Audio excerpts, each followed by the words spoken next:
مجلس کا آغاز تلاوت کلام پاک سے ہونے جا رہا ہے۔ صلوات پڑھیں پر محمد و آل محمد۔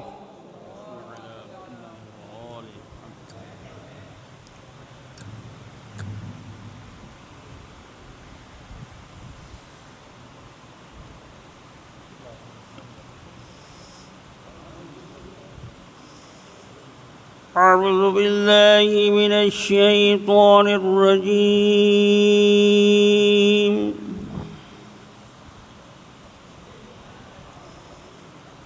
بسم الله الرحمن الرحيم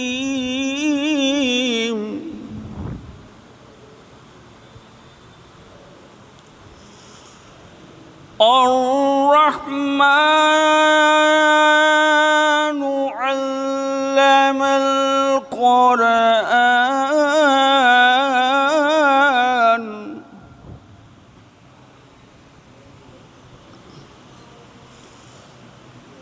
خلق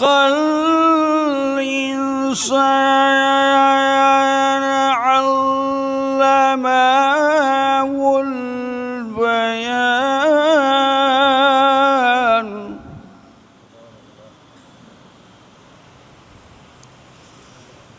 الشمس والقمر بحسبان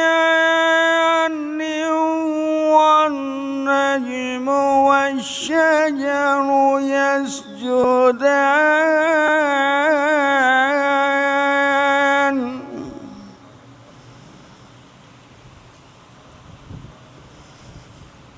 والسماء رفعها ووضع الميزان ألا تطغوا في الميزان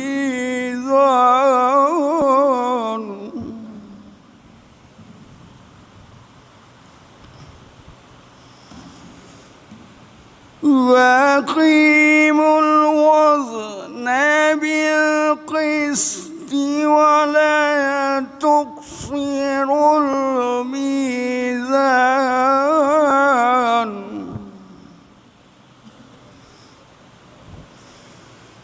والأرض وزاها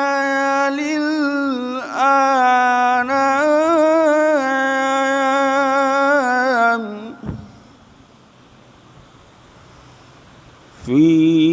فيها فاكهة والنخل ذات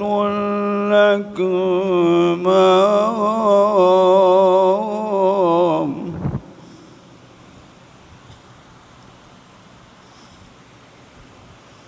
فيها فاكهة والنخل ذات الأكمام والحب ذو العصف والريحان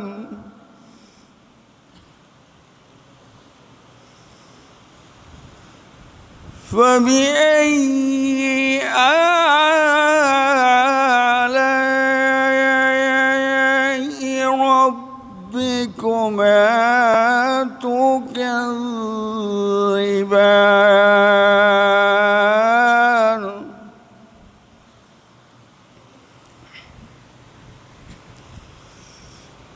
خلق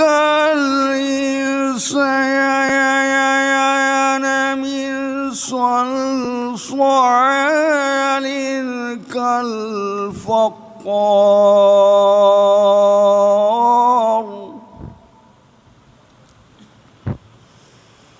وخلق الجن من مارج من نار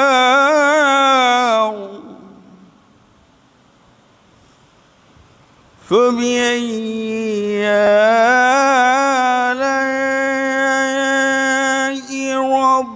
ربكما تكذبان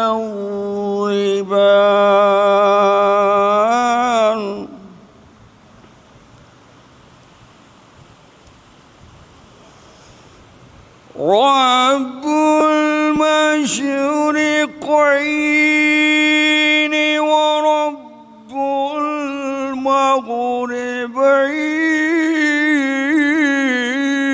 المغربين فبأي آلاء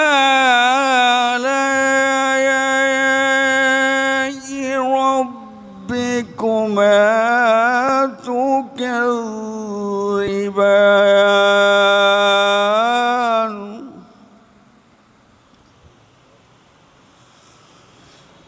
مرج البحرين يلتقيان بينهما برزخ لا يبغيان فبأي آلاء ربكما تكذبان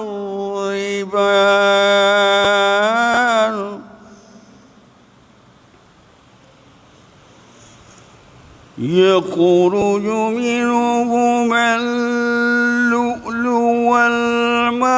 والمرجان فبأي آلاء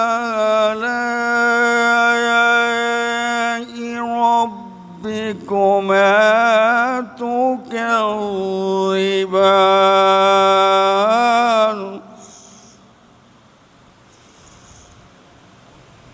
وله الجوار المنشآت في البحر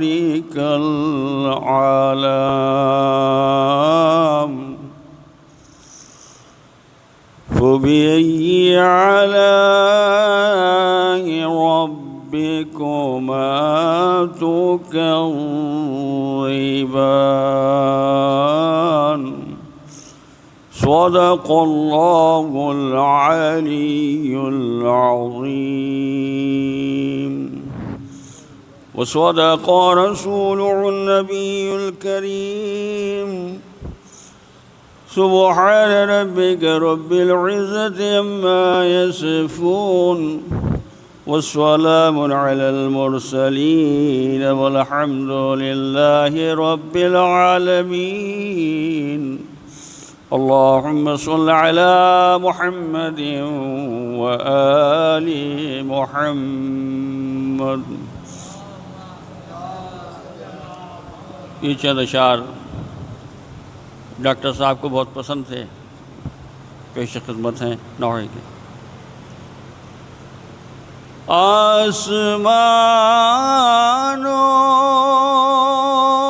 آسمانوں سے خوب برستا ہے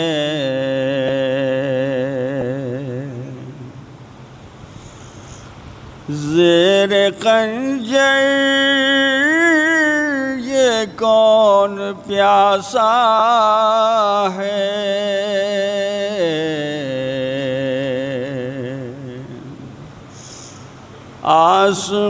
آسمانوں سے خون برستا ہے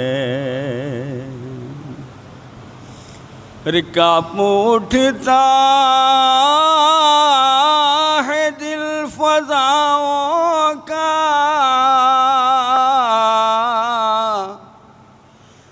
شب کو مقتل میں کون روتا ہے آسمانوں سے خون برستا ہے او یا علی یہ مدد کے لیے دشمنوں میں حسین تنہا ہے، آسمانوں سے خون برستا ہے، مر گئے رن میں کیا علی اکبر، شے کی آنکھوں میں کیوں اندھیرا ہے، آسمانوں سے خون برستا ہے، وہ آگے آگے چلا پسر مرنے، پیچھے پیچھے ضعیف بابا ہے،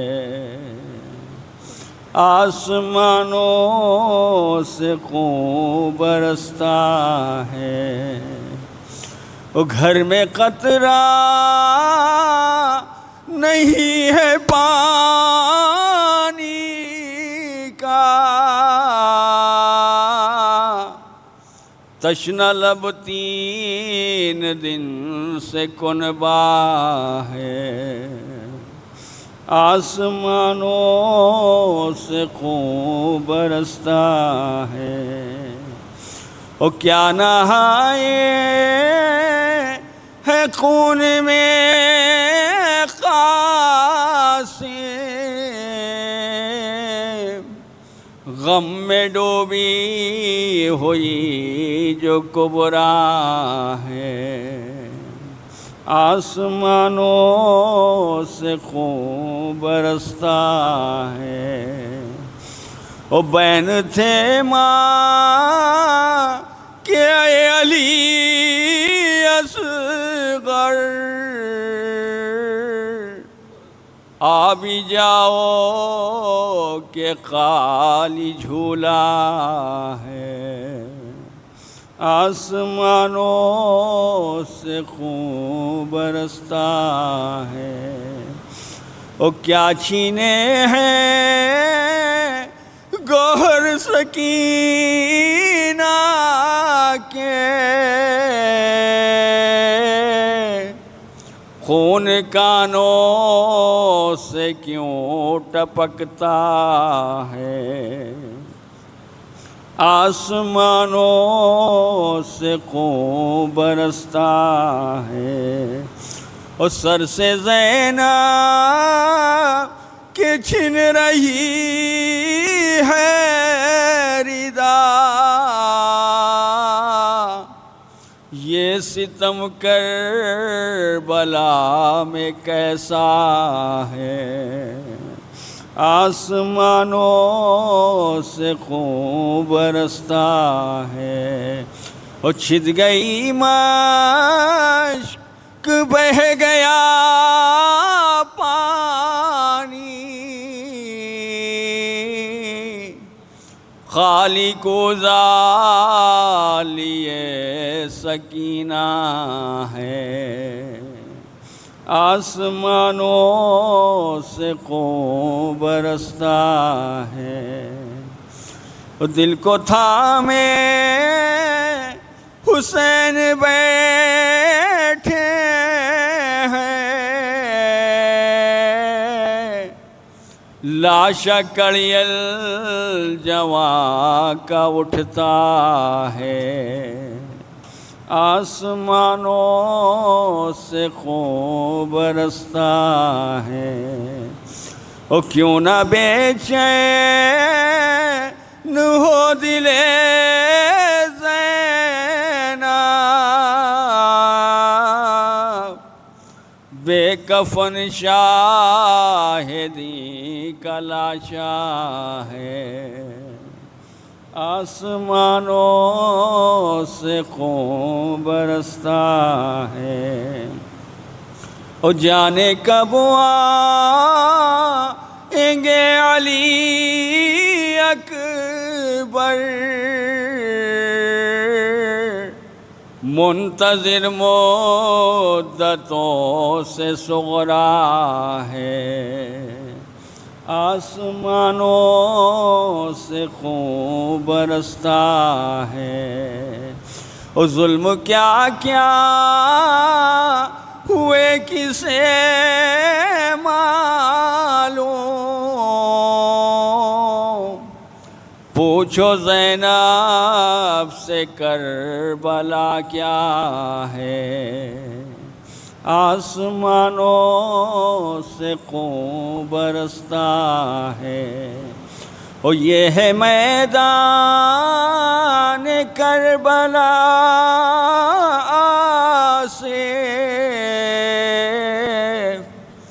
مہنگا پانی ہے، خون سستا ہے، آسمانوں سے خون برستا ہے۔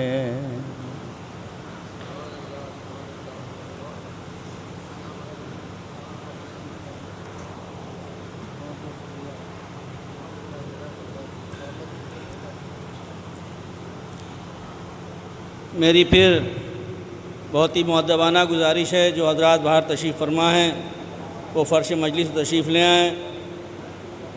مجلس کا آغاز تلاوت کلام پاک سے ہو چکا ہے۔ اب میں اس کے بعد جناب فرمان صاحب سے گزار ہوں کہ وہ آئیں اور چند اشعار بارگاہ امام میں پیش فرمائیں۔ آپ حضرات بآواز بلند نعرہ صلوات کے ساتھ استقبال کریں۔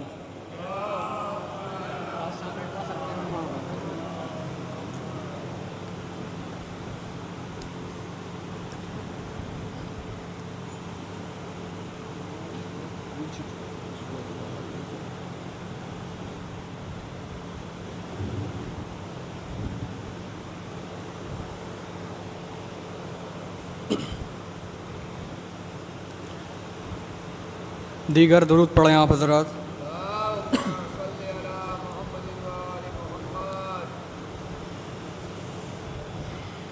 فضائل کے حوالے سے 2-3-4 شعر۔ ایک اور بار درود پڑھیں آپ حضرات۔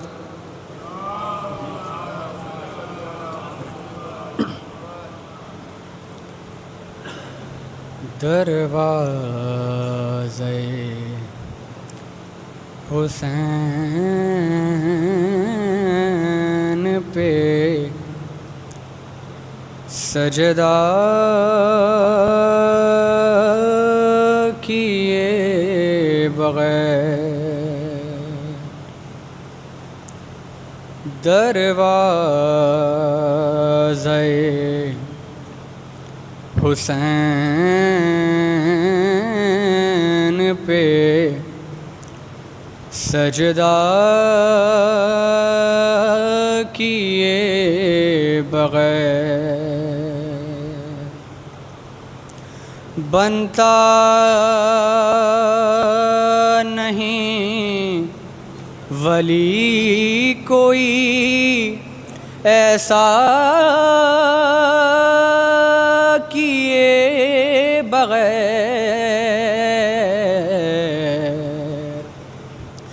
دروازے حسین پہ سجدہ کیے بغیر۔ شعر دیکھیں۔ اللہ کہہ رہا ہے تولا نہیں قبول،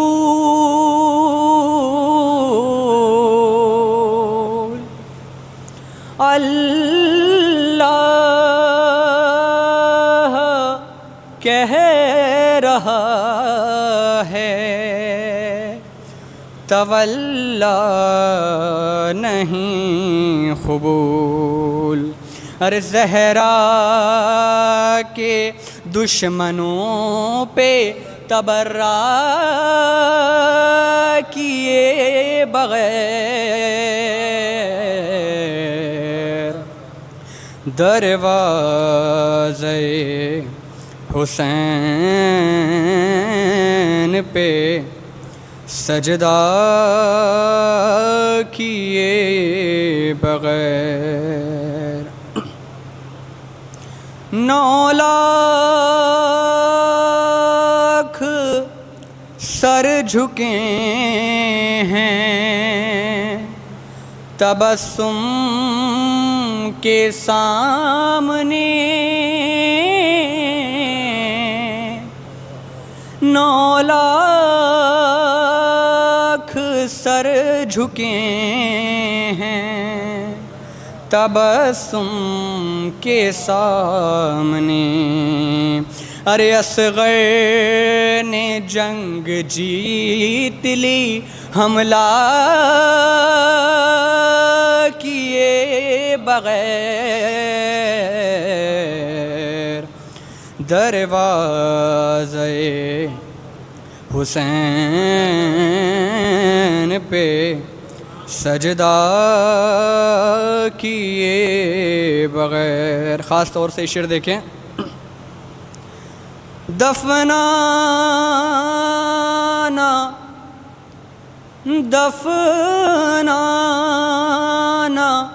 مجھ کو جلد علی ہوں گے منتظر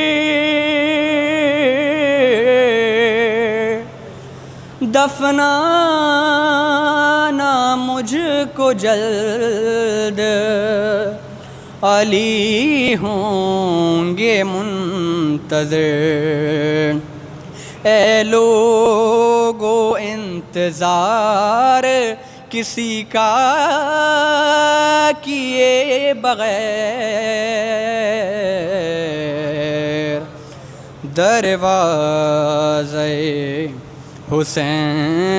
حسین پہ سجدہ کیے بغیر بنتا نہیں ولی کوئی ایسا کیے بغیر دروازے حسین پہ سجدہ کیے بغیر. درود پڑھیں آپ حضرات. مصائب کے حوالے سے 2-3 شعر.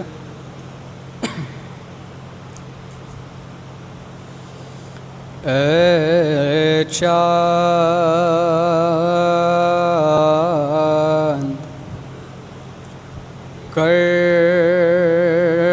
کربلا کے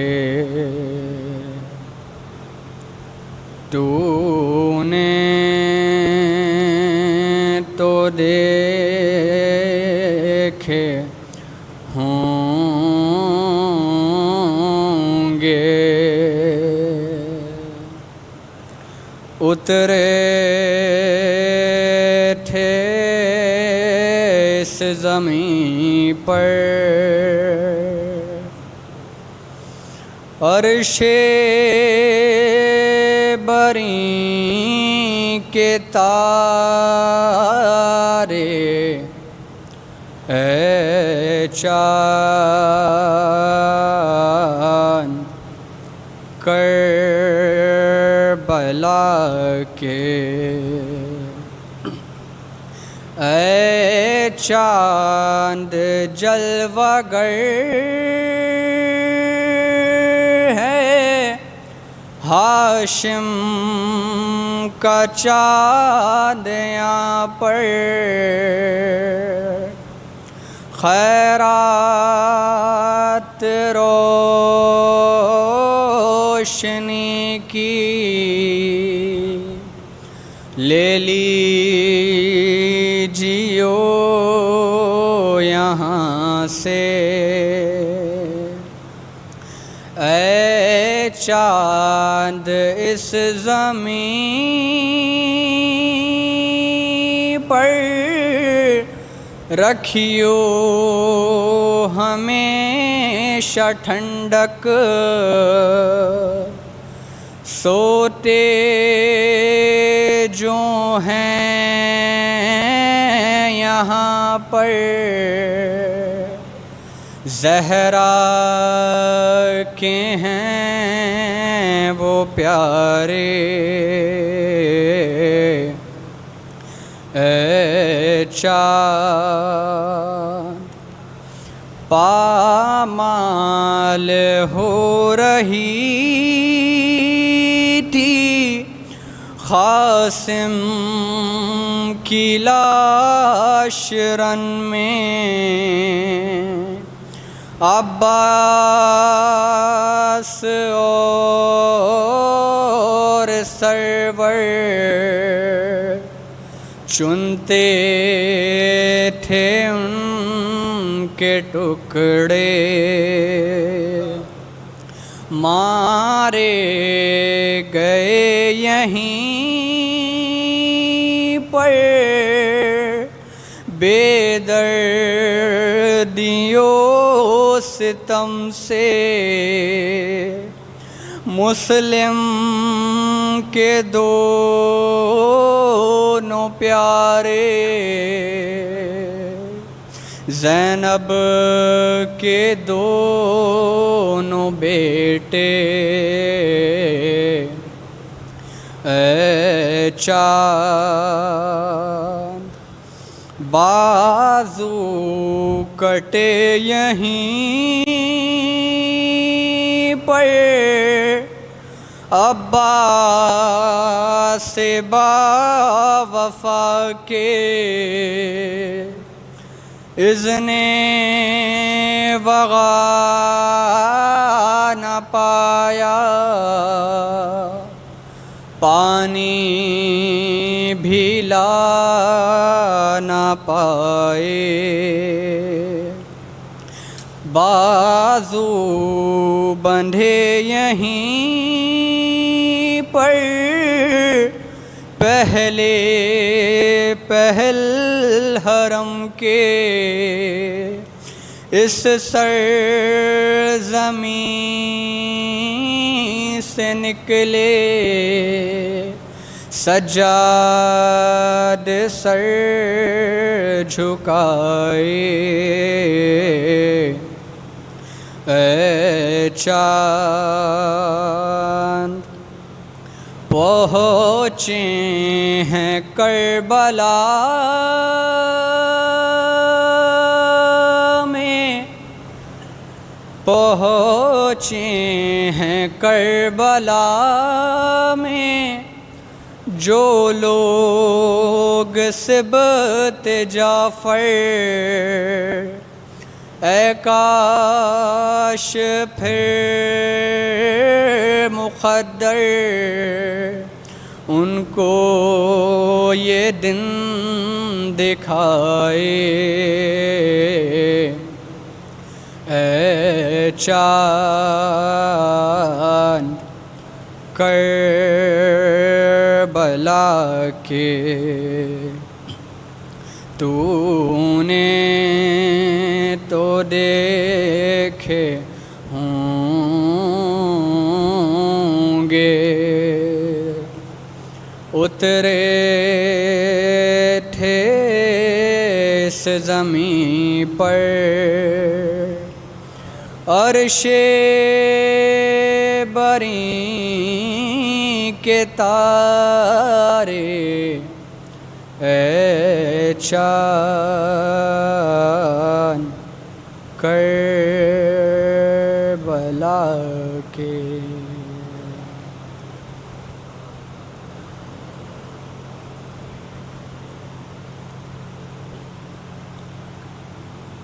بہترین ترنم کے ساتھ بارگاہ مولا میں نذران عقیدت پیش کر رہے تھے۔ اب میں اس کے بعد ایک ایسے شاعر کو کہ جو کسی تعارف کے محتاج نہیں ہیں اور مرحوم کے کافی قریب ان کے ساتھ بہت زیادہ وقت گزارنے والے ہمارے درمیان میں جناب اظہر نانپاروی صاحب تشریف فرما ہیں۔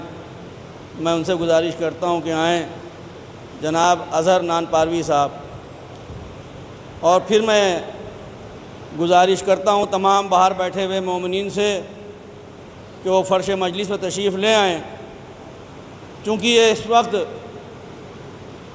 جس ذات کی مجلس ہو رہی ہے، جس شخصیت کو یاد کیا جا رہا ہے، ہم سب ان کی محبت میں اس جگہ پر تشریف فرمائیں۔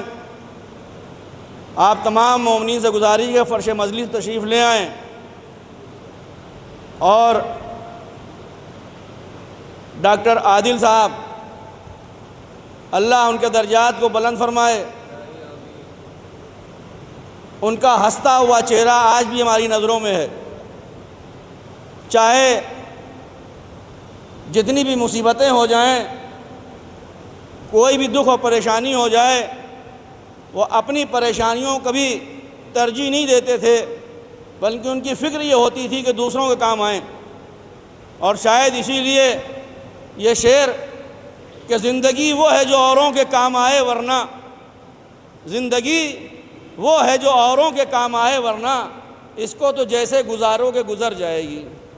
میں جناب اظہر نان پاروی صاحب سے گزارش کرتا ہوں حضرات صلوات سے ایک سہارا دیں۔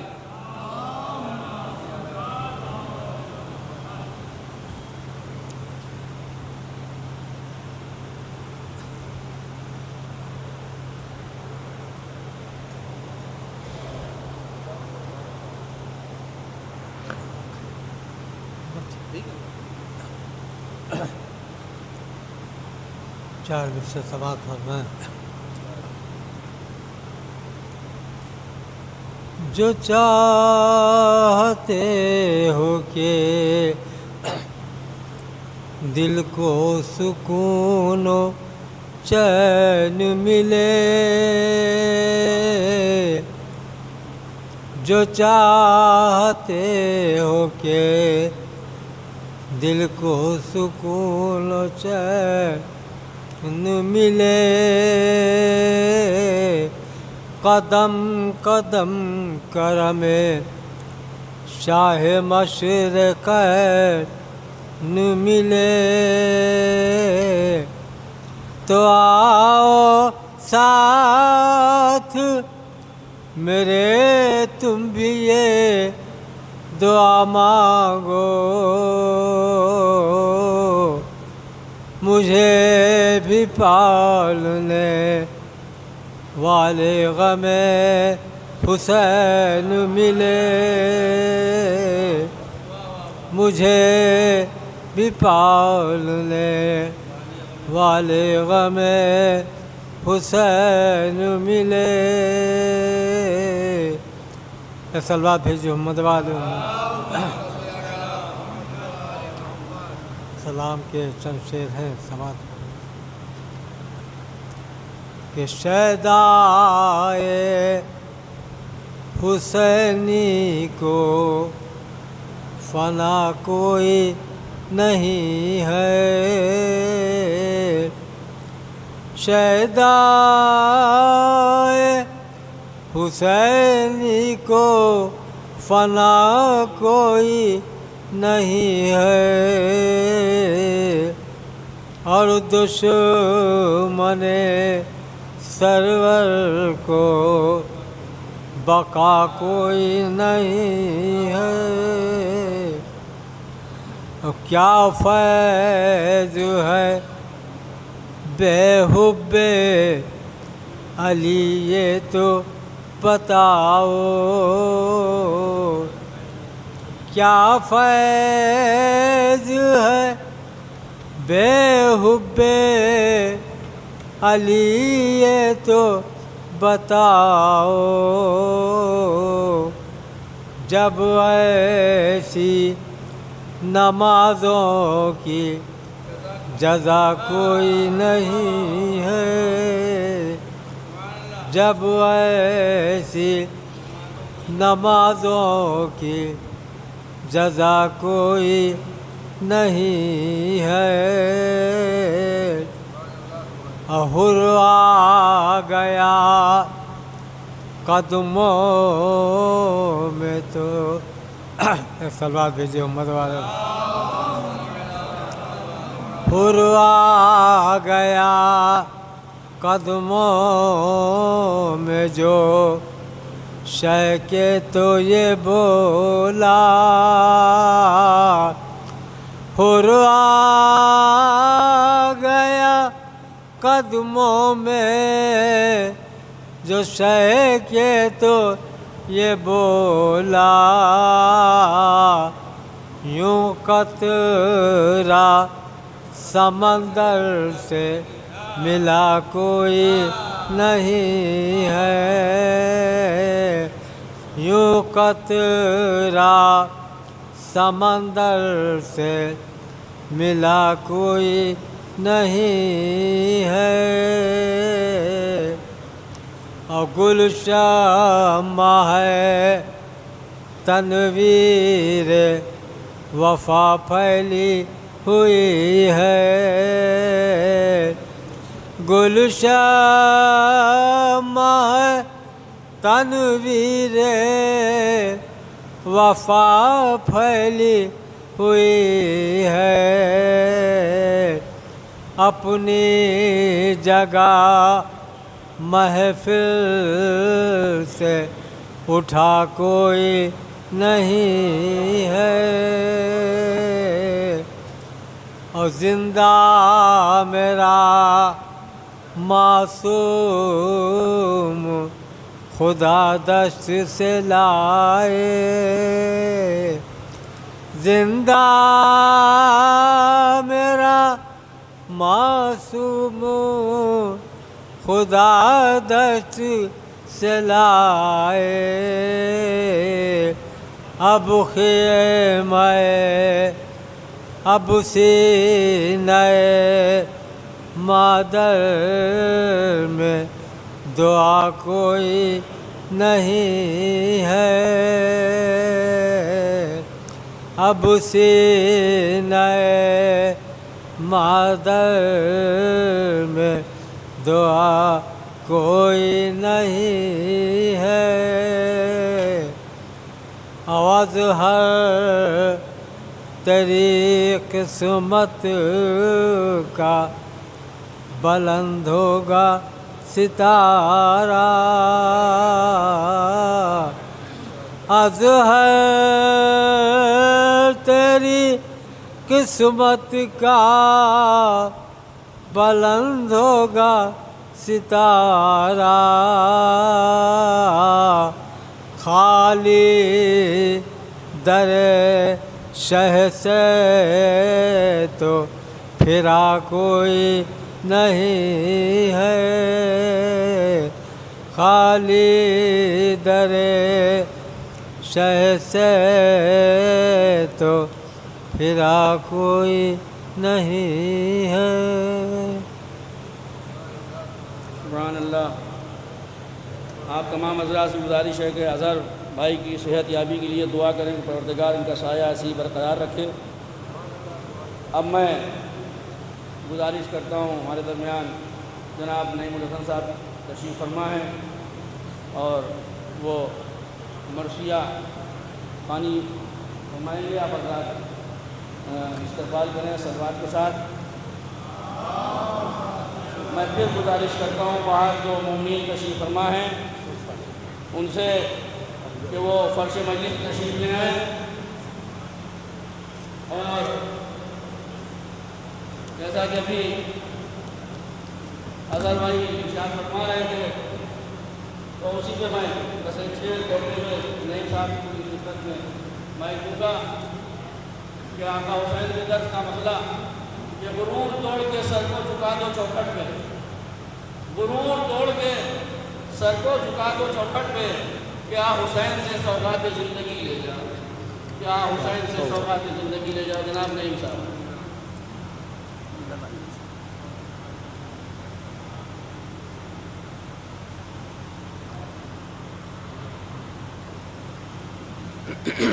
نعرے صلوات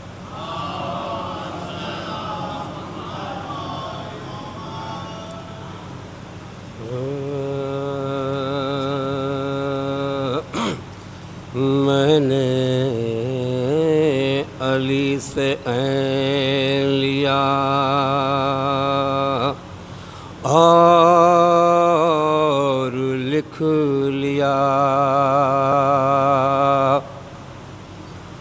دیکھا جو بھوترا تو بے اس سے مل گیا، آیا نظر اسد تو قلم نے الف لکھا اور سین بڑھ کے ساقی کوثر نے دے دیا۔ ایک جا ہر ایک ہرو ہر ایک ہرو صاحب کرتاس بن گیا، یکجا کیا جو سب کو تو عباس بن گیا۔ میں نے علی سے عین لیا۔ ایک نعرہ صلوات۔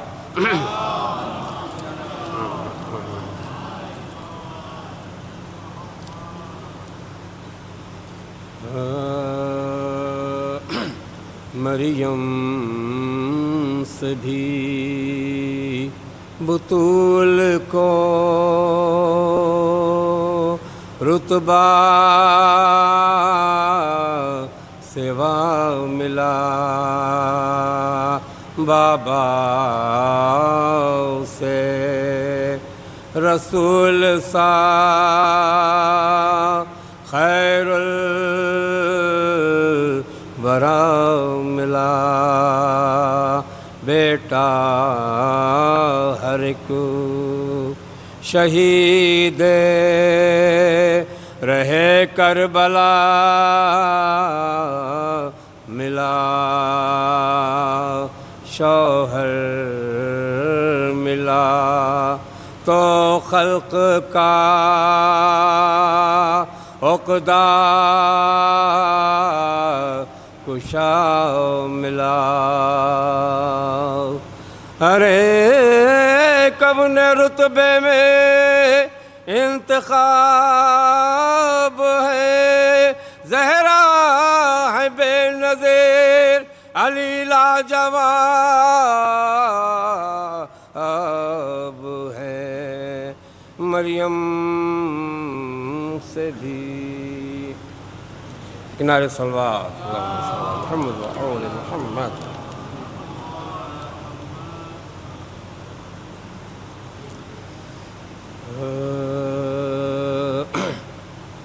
مدح اہل بیت کی فردوس میں گھر لے لیا، مدح اہل بیت کی فردوس میں گھر لے لیا، اور اب کیا لیں گے جنت لے لی، کوثر لے لیا، مدح اہل بیت میں رو کے آنکھوں نے سلا، آخر برابر لے لیا، رو کے آنکھوں نے سلا، آخر برابر لے لیا، ایک نے تسنیم لے لی، ایک نے کوثر لے لیا، مدح اہل بیت کی دیکھ کے دل ساقی کو ہم نے جام کوثر لے لیا، ایک ساغر دے دیا اور ایک ساغر لے لیا، مدح اہل بیت کی فردوس میں گھر لے لیا۔ اللہ اللہ یہ غلامی یہ علی کا ہے شرف، اللہ اللہ یہ غلامی یہ علی کا ہے شرف، مشکلیں حل ہو گئیں جب نام قمبر لے لیا، مدح اہل بیت کے فرش ماتم کی جنہیں عادت تھی ان سے پوچھئے، قبر میں سونے کو بھی ہمراہ بے تر لے لیا، مدح اہل بیت کی جب چلے مرنے کو ہم شکل نبی بولے حسین، جب چلے مرنے کو ہم شکل نبی بولے حسین، اذن ماں سے جنگ کا اعلان کیوں کر لے لیا، مدح اہل بیت کی۔ مرثیے کے چند اشعار۔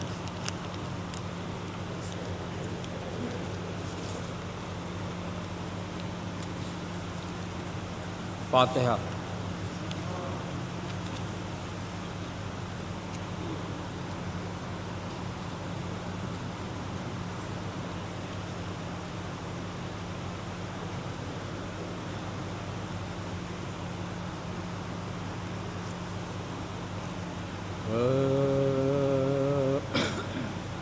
جب ہوئی ظہر طلب قتل سپاہ شبیر، غیر اصغر نہ رہا نور نگاہ شبیر، تھی فقط روح علی پشت پناہ شبیر، حق سے کہتا تھا کہ تو رہیو گواہ شبیر، حق سے کہتا تھا کہ تو رہیو گواہ شبیر، سر فدا کر کے شرع کے شہداء ہوتا ہوں، آج میں تیری امانت سے ادا ہوتا ہوں، جب ہوئی ظہر طلب قتل سپاہ شبیر، اب نہ قاسم میرا باقی ہے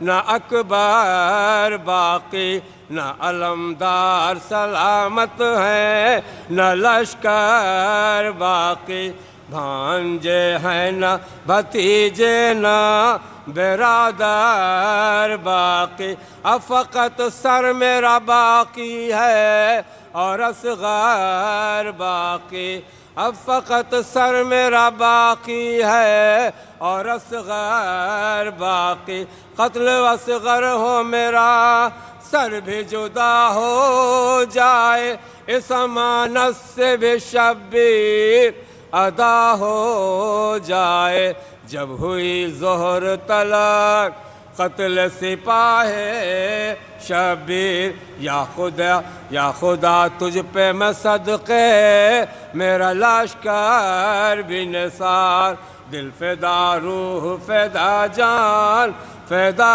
سر بھی نثار، علی اکبر بھی نثار اور علی اصغر بھی نثار، تجھ پہ باقر بھی فدایا بید مستر بھی نثار، تجھ پہ باقر بھی فدایا بید مستر بھی نثار، میں نے جو کچھ تیری درگاہ سے پایا مولا، سب تیری راہ میں خوش ہو کے لٹایا مولا، جب ہوئی ظہر طلب قتل سپاہ شبیر، وہ کلیجے پہ دھرے ہاتھ پڑے ہیں اکبر، ہیں وہ عباس دلاور وہ حسن کا دلبر، بس ایک پیارے کو قربان کیا گن گن کر، کہ امانت میں خیانت نہ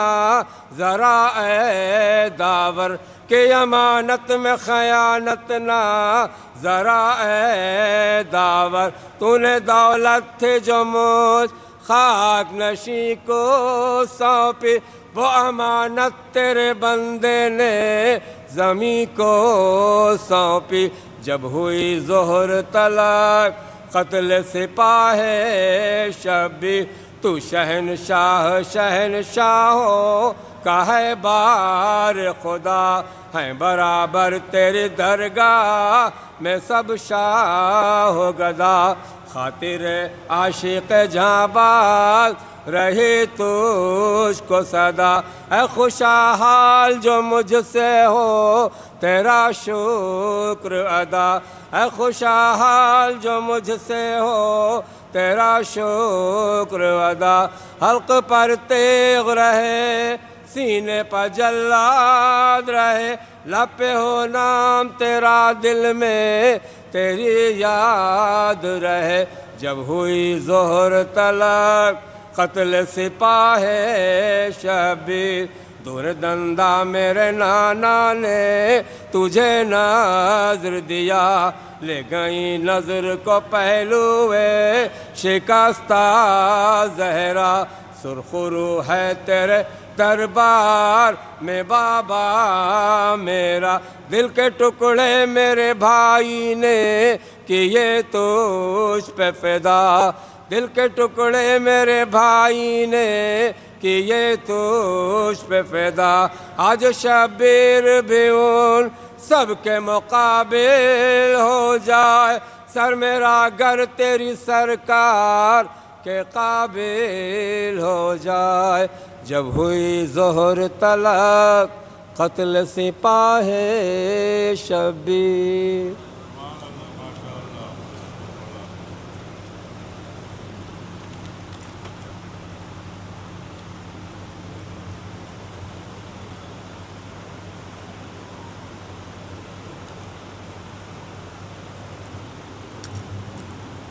جو حضرات باہر تشریف فرمائیں، میں ان سے پھر بہت ہی مؤدبانہ گزارش کر رہا ہوں کہ وہ فرش مجلس تشریف لے آئیں، کیونکہ جس پھول کی خوشبو ہمارے ذہنوں میں جب تک یہ زندگی محفوظ رہے گی، زندگی رہے گی، وہ پھول جس کو عادل کے نام سے، ڈاکٹر عادل کے نام سے ہم سب جانتے ہیں، وہ خوشبو ہمارے ذہنوں میں محفوظ رہے گی۔ وہ ایک ایسی خوشبو تھی جنہوں نے ہمیشہ دوسروں کو فائدہ پہنچانے کے لیے ہمیشہ کوشاں رہے، اور اسی کے لیے کہ مشیت نے عجب دستے اجل کو کام سونپا ہے، مشیت نے عجب دستے اجل کو کام سونپا ہے، چمن سے پھول چننا اور ویرانے میں رکھ دینا، چمن سے پھول چننا اور ویرانے میں رکھ دینا۔ آپ حضرات سے گزارش ہے کہ ایک بار سورہ حمد اور 3 بار سورہ توحید کی تلاوت فرما کر عادل حسین ابن عالم حسین کی روح کو ہدیہ فرما دیں، اور بہت ہی مؤدبانہ گزارش کر رہا ہوں میں عالی جناب مولانا سید حسنین باقری صاحب قبلہ سے کہ وہ رونق افروز منبر ہوں۔ آپ حضرات بآواز بلند کے ساتھ ان کا استقبال کریں، بآواز بلند نعرہ صلوات۔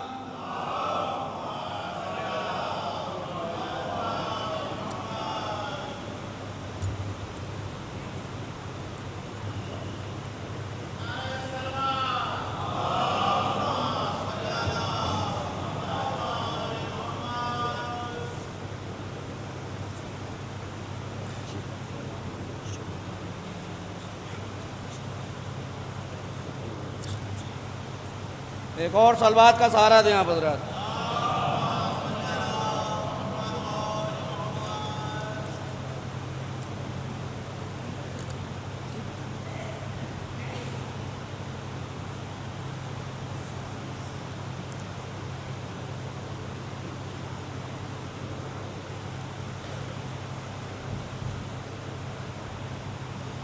فاتحة۔ الحمد لله رب العالمين الرحمن الرحيم مالك يوم الدين إياك نعبد وإياك نستعين اهدنا الصراط المستقيم صراط الذين أنعمت عليهم غير المغضوب عليهم ولا الضالين اعوذ باللہ السمیع العلیم من الشیطان الرجیم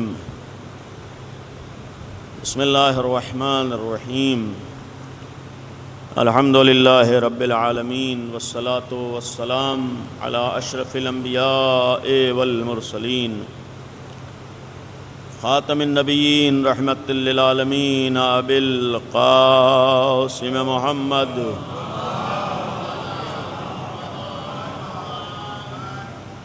وآلہ الطیبین الطاہرین المعصومین المظلومین لا سیما بقیت اللہ فی الارضین ارواحنا و ارواح العالمین لتراب مقدمہ الفداء ولعنت اللہ علی اعدائہم وغاصبی حقوقہم وقاتلیہم اجمعین اما بعد قال اللہ سبحانہ تبارک و تعالی وقولہ الحق بسم اللہ الرحمن الرحیم الیوم اکملت لکم دینکم صلوات پڑھیں بر محمد و آل محمد۔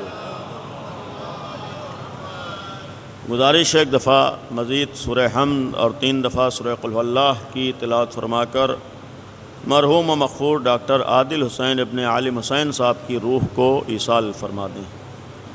بسم اللہ الرحمن الرحیم الحمد للہ الرحمن الرحیم مالک یوم الدین ایاک نعبد و نستعین اهدنا الصراط المستقیم صراط الذین انعمت علیہم۔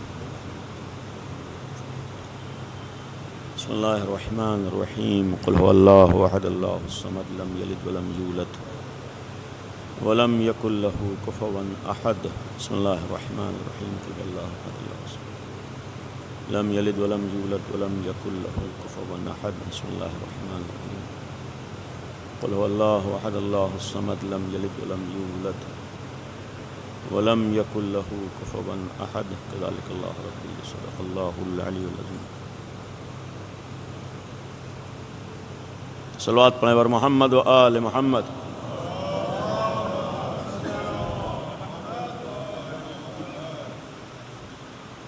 اس سے بہتر صلوات پڑھیں بر محمد و آل محمد۔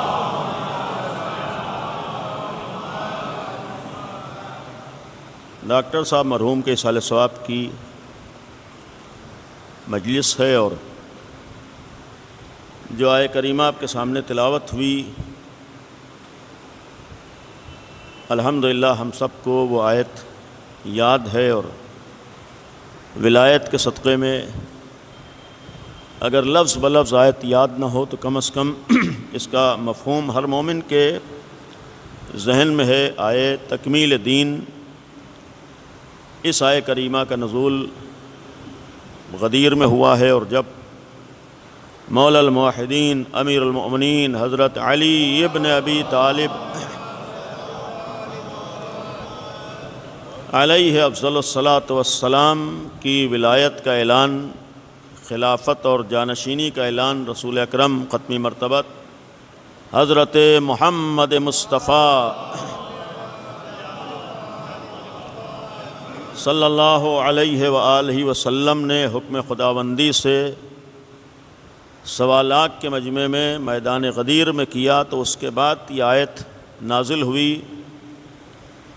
سورہ مائدہ کی 3ری آیت ہے، اس 3ری آیت کا ایک حصہ ہے الیوم یئس الذین کفروا من دینکم، کہ آج کے دن کفار تمہارے دین سے مایوس ہو گئے، اور پھر یہ جملہ ہے کہ الیوم اکملت لکم دینکم، آج ہم نے تمہارے لیے تمہارے دین کو مکمل کر دیا۔ اس آیت میں تکمیل دین کا اعلان ہے، اور آیت پیش کرنے کی وجہ یہ ہے کہ ہمارا اس آیت کی روشنی میں عقیدہ ہے کہ ہمارا دین ایک مکمل دین ہے، ہمارا دین ایک کامل دین ہے، ہمارا دین قیامت تک کے لیے دین ہے، ہمارا دین ہر دور کی ضرورت کو پورا کرنے والا ہے، ہمارا دین ہر زمانے کے مسائل کا حل پیش کرنے والا دین ہے۔ اس دین میں تمام شعبہ حیات سے متعلق احکامات موجود ہیں، تعلیمات موجود ہیں۔ یہ آیت صرف غدیر میں ولایت ہی کا اعلان نہیں کر رہی ہے، بلکہ ولایت کے صدقے میں یہ بھی اعلان کر رہی ہے کہ جو دین اللہ نے نازل کیا تھا وہ ایسا دین ہے کہ جس دین میں ہر مسئلے کا حل موجود ہے، ہر ضرورت کا جواب موجود ہے۔ لہذا یہ دین ہر زمانے کے لیے ہے، ہر دور کے لیے ہے، قیامت تک کی تمام ضرورتوں کو پورا کرنے والا ہے۔ یہ دین قیامت تک کے تمام مسائل کو حل کرنے والا ہے۔ دنیا میں جتنی بھی ضرورتیں ہیں اس کو اس دین نے پورا کیا ہے، جتنے بھی مسائل ہیں اسے دین نے حل کیا ہے، جتنے بھی معاملات ہیں وہ اس دین اسلام میں موجود ہیں۔ البتہ یہ الگ سے شرط ہے کہ اس مکمل دین کو سمجھنے کے لیے جب تک ہم ولایت کو نہ سمجھ لیں دین کو نہیں سمجھ سکتے ہیں۔ ولایت کی اہمیت کا ایک سبب اور ایک راز اور ایک وجہ یہ ہے کہ بغیر ولایت کے وہ مکمل دین سمجھ میں آ نہیں سکتا ہے۔ یعنی صرف ولایت پر دین مکمل نہیں ہوا ہے، بلکہ یہ بھی پیغام ہے کہ اگر اس مکمل دین کو سمجھنا ہے تو پھر اس در ولایت پہ آنا ہوگا، تبھی مکمل اسلام سمجھ میں آ سکتا ہے، تبھی مکمل دین سمجھ میں آ سکتا ہے۔ لہذا اگر ہر زمانے کے اعتبار سے دین کو سمجھنا ہے، ہر زمانے والے اسلام کو سمجھنا ہے، ہر زمانے کی ضرورتوں کو اسلام سے پہچاننا ہے، تو پہلے ہمیں در ولایت پر سر جھکانا ہوگا، تب ہم اس اسلام کو سمجھ سکتے ہیں جو ہر زمانے کی ضرورت کو پورا کرنے والا ہے۔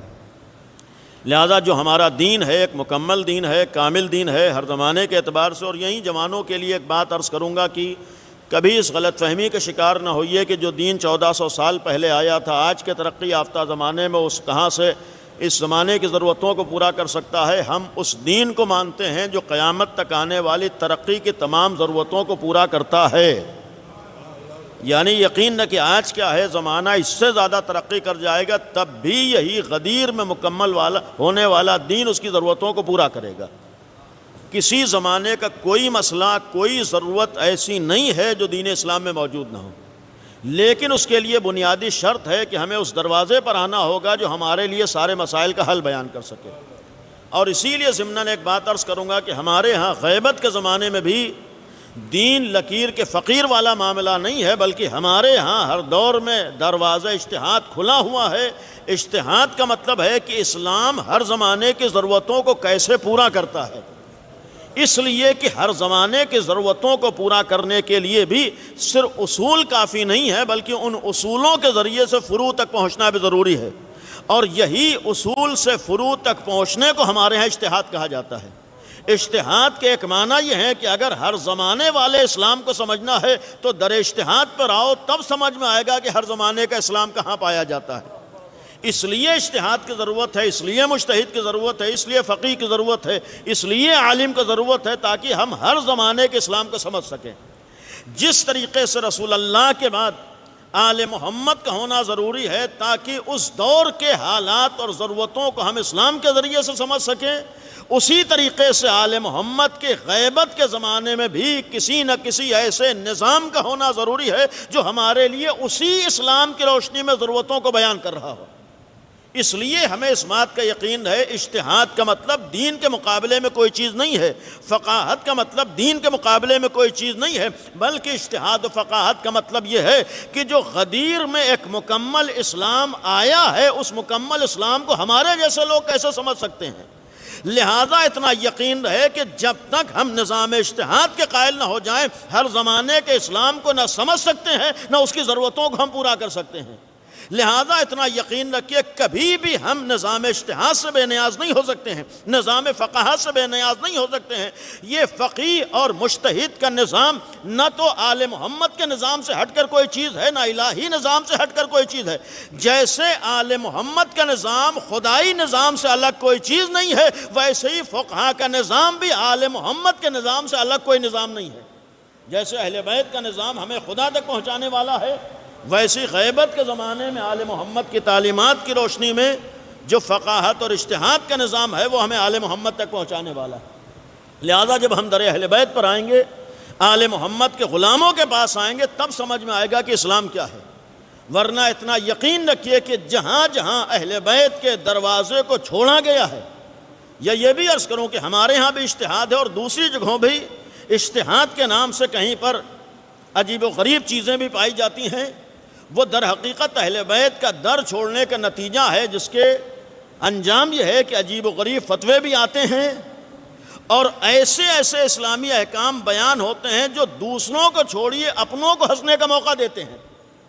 یعنی یہ بھی نتیجہ ہے در اہل بیت کو چھوڑنے کا۔ لہذا ہمارے ہاں فقاہت کا مطلب یہ ہے کہ آپ دین اسلام کو اگر سمجھنا چاہتے ہیں، دین اسلام تک پہنچنا چاہتے ہیں، تو ہم پھر اس نظام کے قائل ہوں جو ہمیں پہنچا سکتا ہے۔ اسی لیے غدیر کا مطلب ہے، آج بھی غدیر کا سلسلہ ہے۔ غدیر کے معنی یہ ہے کہ آج بھی مولائے غدیر موجود ہے۔ غدیر کے معنی جہاں مکمل دین ملے گا، غدیر کے معنی جہاں مکمل اسلام ملے گا، غدیر کے معنی جہاں حقیقی اسلام نظر آئے گا، غدیر کا مطلب جہاں اللہ کا دین نظر آئے گا۔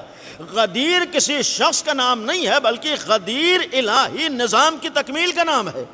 غدیر کے معنی کسی فرد کا معاملہ نہیں ہے، غدیر کا مطلب ہے جناب آدم سے لے کر خاتم تک جو اللہ کی طرف سے 1,24,000 انبیاء نظام لے کر آئے ہیں، اگر اس 1,24,000 انبیاء کے ذریعے لائے ہوئے نظام کو سمجھنا چاہتے ہو تو در غدیر پر آؤ۔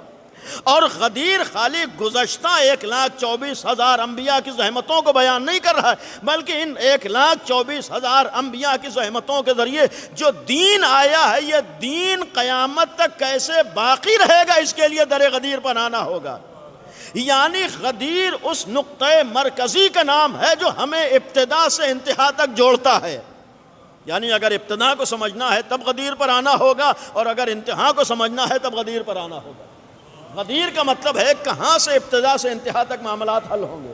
لہذا آج بھی اگر مسائل کو حل کرنا ہے تو در غدیر پر آئیں۔ دین مکمل دین ہے، اسلام مکمل دین اسلام ہے، اس اسلام میں ہر مسئلے کا حل موجود ہے، لیکن اس کے لیے شرط ہے صحیح افراد تک آنا۔ پیغمبر کے بعد بھی جو اسلام کو صحیح بتانے والے تھے، اسی لیے رسول اللہ نے اور بلکہ قرآن نے اور اللہ نے امیر المومنین کا اعلان کیا ہے، اور امیر المومنین کے اعلان کی ایک وجہ یہ بھی تھی کہ ولایت مولا پر تکمیل دین کا اعلان کر کے پیغام دیا گیا کہ دین تو مکمل ہو رہا ہے، لیکن بغیر علی ابن ابی طالب کے تکمیل دین کو تم سمجھ نہیں سکتے ہو۔ یعنی مولا علی کا مطلب ہے کہ اس دین کو سمجھنے کے لیے ایسے افراد کا انتخاب ضروری ہے جو ہمیں صحیح دین تک پہنچا سکے۔ یہاں معاملہ فرد کا ہے، یہاں معاملہ افراد کا ہے۔ اس اعتبار سے یعنی جب تک ہم آل محمد کو نہ سمجھ لیں، ہم وہ الہی خدا دین کو نہیں سمجھ سکتے، الہی اسلام کو نہیں سمجھ سکتے۔ لہذا اس دین میں ساری ضرورتیں موجود ہیں، انہی ضرورتوں کے اعتبار سے پیغمبر اکرم ختمی مرتبت حضرت محمد مصطفیٰ صلی اللہ علیہ وآلہ وسلم کی ایک مشہور علم دو ہی ہیں۔ نبی کریم کی حدیث ہے کہ علم تو دو ہی ہیں، علم الادیان و علم الابدان۔ ایک بدن کا علم ہے اور ایک دین کا علم ہے۔ یہ رسول اللہ کی حدیث ہے کہ علم دو ہیں، یہ حقیقی علم دو ہیں، واقعی علم دو ہیں، بقیہ اسی علوم سے متعلق ہیں۔ یعنی حقیقی علم پیغمبر فرما رہے اس حدیث کی روشنی میں، البتہ دیگر حدیثیں بھی ہیں، کہ علم دو ہیں، ایک دین کا علم ہے، ایک بدن کا علم ہے۔ یا یہ کہا جائے اس حدیث کی روشنی میں حقیقی عالم بس دو ہیں، ایک عالم دین ہے، ایک ڈاکٹر ہے۔ اس حدیث کا مطلب ہے کہ دین عالم دو ہیں حقیقی معنی میں، ایک ڈاکٹری والا علم ہے، اگر وہ حاصل کر رہا ہے تو وہ عالم ہے، اور دوسرا علم دین والا علم ہے۔ یہ رسول اللہ کی حدیث، البتہ اس سے متعلق دوسری حدیثیں بھی ہیں۔ یعنی اس کے معنی یہ ہے کہ ہمارے دین میں بھی جو آج ہم لوگ سمجھتے ہیں کہ یہ علم یونیورسٹی میں ملے گا اور یہ علم کالجوں میں ملے گا اور یہ دنیا والا علم ہے، یقین رکھیے کہ دنیا میں جتنے بھی علم ہیں سب دین والے ہیں۔ پہلی چیز ہے کہ ہمارے یہاں جتنے علم ہیں سب دین والے ہیں، کوئی علم دین سے ہٹ کے نہیں ہے۔ ہاں البتہ شرط ہے کہ اگر وہ دین اللہ اور انسانیت کا خیال کر کے ہو رہا ہو تو ایسے دین کا تعلق دین سے ہے، ایسے علم کا تعلق دین سے ہے۔ لیکن جو بھی علم ہو اگر اپنے مفاد کے لیے ہو تو نہ وہ دینی علم ہوتا ہے نہ خدائی علم ہوتا ہے۔ یہاں تک کہ جسے ہم فقہ اہل بیت کہتے ہیں، اگر وہ بھی اللہ رسول کے لیے نہ ہو تو اس کا تعلق دین سے نہیں ہو سکتا ہے۔ اور جسے ہم لوگ دنیاوی علم سمجھتے ہیں، اگر یہ خدا کے لیے ہو تو یہی دینی علم ہوا کرتا ہے۔ تو سب سے پہلے ہمارے ذہنوں میں رہے، اگر ہم اسکول جا رہے ہیں تو یہ بھی دینی علم حاصل کرنے جا رہے ہیں۔ اگر ہم کالج جا رہے ہیں تو یہ بھی دینی علم حاصل کرنے جا رہے ہیں، اگر ہم یونیورسٹی میں جا رہے ہیں تو یہ بھی دینی علم حاصل کرنے جا رہے ہیں۔ اسی لیے میں نے عرض کیا ہے کہ ہمارا دین ہر زمانے کے لیے اور ہر زمانے کی ضرورتوں کو پورا کرنے کے لیے، زندگی کا کوئی ایسا شعبہ نہیں ہے جس کے معاملے میں ہمارے دین نے کوئی بات نہ بیان کی ہو۔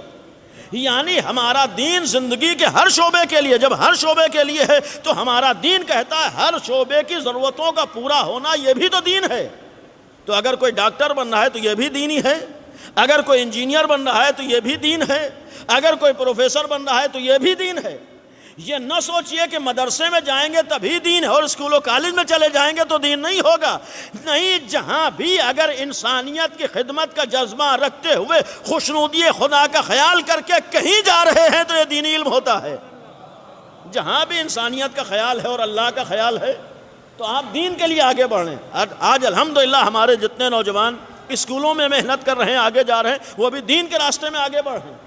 یہ ذہنوں سے نکال دیں کہ قال الباقر قال الصادق خالی کہیں گے تبھی دینی علم ہوگا۔ نہیں، جہاں بھی ہم اللہ کے لیے قدم بڑھائیں گے وہ ہمارا دینی علم ہے۔ لہذا جب دینی علم ہے تو ہم کو ہر دینی علم حاصل کرنا ہے، یعنی ہر دینی علم ہمیں حاصل کرنا ہے۔ اور جب دین میں ہر علم ہے تو دیندار ہونے کے معنی یہ ہے کہ ہر علم ہمارے پاس ہونا چاہیے۔ غور کیجئے، جب تمام علوم ہمارے دین میں آتے ہیں اور ہمارا دین گہرا علم حاصل کرو تو اس کے معنی یہ ہے کہ دیندار بننے کا مطلب خالی لباس پہن لینا نہیں ہے، دیندار بننے کا مطلب خالی امامہ لگا لینا نہیں ہے، دیندار بننے کا مطلب کرتا پاجامہ پہن لینا نہیں ہے، دیندار بننے کا مطلب خالی داڑھی رکھ لینا نہیں ہے، بلکہ دیندار بننے کا ایک مطلب یہ بھی ہے کہ ہر علم میں آگے بڑھ جانا۔ اس کے معنی یہ ہے کہ اگر دین کا جذبہ رکھتے ہوئے ہم علمی میدانوں میں آگے بڑھیں تو یہ بھی دین کی خدمت کر رہے ہیں، یہ بھی تو ہمارے لیے دینداری کہی جاتی ہے۔ لہذا ذہنوں میں سب سے پہلے یہ آئے کہ اگر ہم علمی میدانوں میں محنت کریں گے تو دین کے معاملے میں آگے بڑھ رہے ہوں گے، یعنی ہم وہاں بھی دیندار بن سکتے ہیں۔ اس کے معنی اسکول جا کر بھی دیندار بن سکتے ہیں، کالج جا کر بھی دیندار بن سکتے ہیں، آج یونیورسٹیوں میں جا کر بھی دیندار بن سکتے ہیں۔ اور یہیں ایک جملہ عرض کروں گا، جہاں اسکول جا کر دیندار بن سکتے ہیں تو پھر ہمارا دین جہاں یہ کہتا ہے کہ مسجدیں ہونا چاہیے، جہاں ہمارا دین یہ کہتا ہے کہ امام باڑے ہونا چاہیے، وہیں تو ہمارا دین یہ بھی کہتا ہے کہ ہمارے اسکول کالج بھی ہونا چاہیے۔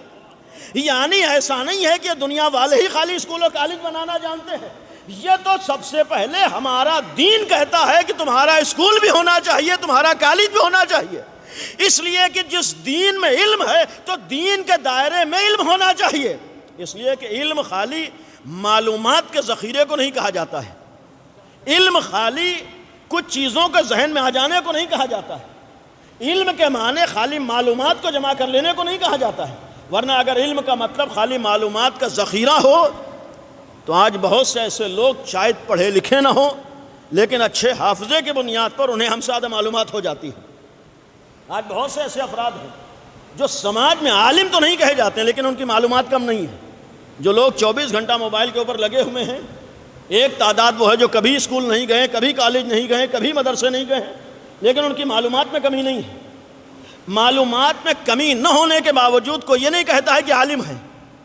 اس کے معنی یہ ہے کہ صاحب علم ہونے کا مطلب معلومات کا ذخیرہ نہیں ہوتا ہے۔ بھائی جس کا حافظہ اچھا ہوگا اس کے ذہن میں معلومات تو زیادہ خود بخود ہو جائے گی۔ ایک پڑھا لکھا آدمی ہو سکتا ہے اسے ساری باتیں یاد نہ رہیں، اور ایک معمولی سے طالب علم کو ہو سکتا ہے ساری باتیں یاد ہو جائیں۔ یہ تو حافظے کے اوپر ہوتا ہے۔ کتنے ایسے اسکول و کالج ہوتے ہیں کہ جہاں ایک طالب علم کا حافظہ بہت اچھا ہے، وہ جتنی باتیں پڑھتا ہے وہ سب رٹ لیتا ہے، لیکن جو استاد آ کر پڑھا رہا ہے چونکہ اس کا حافظہ اتنا اچھا نہیں ہے لہذا وہ ساری باتوں کو یاد نہیں کر پاتا۔ یاد نہ ہونے کے باوجود کو یہ نہیں کہتا ہے کہ استاد کم عالم ہے اور طالب علم زیادہ عالم ہے۔ ہر آدمی کہتا ہے نہیں استاد تو استاد ہی ہے۔ اس کے معنی یہ ہے کہ ذہن میں معلومات کے ہونے کو عالم نہیں کہا جاتا ہے، بلکہ عالم کے ایک معنی یہ ہوتے ہیں انہی معلومات کے ذریعے سے ہم کتنا آگے بڑھے ہیں، ہماری فکر کتنا آگے بڑھی ہے، ہماری سوچ کتنا آگے بڑھی ہے، ہماری معلومات کے اضافے کے ساتھ ساتھ ہماری فکری صلاحیتیں کتنی بڑھی ہیں۔ اس کے معنی یہ ہے کہ عالم ہونے کا مطلب فکری صلاحیتوں کا بڑھنا ہے، عالم ہونے کا مطلب ذہنی صلاحیتوں کا بڑھنا ہے، عالم ہونے کا مطلب انسان کے عقلی شعور کا آگے بڑھنا ہے۔ لہذا یہ کہنے کا حق ہے کہ جتنے بھی اسکول و کالج ہوتے ہیں کوئی بھی طالب علم اسکول و کالج جا کر خالی معلومات لے کر نہیں آتا ہے. یہ جملہ میں نے کسی اور موقع پر بھی عرض کیا تھا کہ آپ سب الحمدللہ دانشور ہیں، پڑھے لکھے افراد ہیں، اور آپ اس بات کے گواہ ہیں کہ جتنی باتیں ہم لوگوں نے طالب علمی کے زمانے میں پڑھی تھیں، یعنی پہلے دن سے آخری دن تک جو بھی ہم نے یاد کیا تھا، جو بھی پڑھا تھا، انصاف سے بتائیے عملی زندگی میں وہ پڑھی ہوئی باتیں کتنے % ہمارے کام آتی ہیں؟ سوال یہ ہے کہ جتنا بھی ہم نے پہلے کلاس سے آخری کلاس تک جتنی باتیں رٹی تھیں، جتنی باتیں یاد کی تھیں، اس میں سے کتنے % ہماری عملی زندگی میں کام آئی؟ ہرگز کوئی یہاں پر یہ نہیں کہہ سکتا ہے کہ جتنا ہم نے پڑھا تھا سب ہماری عملی زندگی میں کام آئی ہے. تو اس سے اتنا تو ماننا پڑے گا کہ عالم ہونے کا مطلب کچھ معلومات کا ذہن میں آ جانا نہیں ہوتا ہے، بلکہ عالم کا مطلب انہی معلومات کے ذریعے سے ذہن کے دریچوں کا کھل جانا ہوتا ہے. عالم ہونے کا مطلب ہے انہی علمی گفتگو کے ذریعے سے ہماری فکری صلاحیتوں کا آگے بڑھ جانا ہوتا ہے.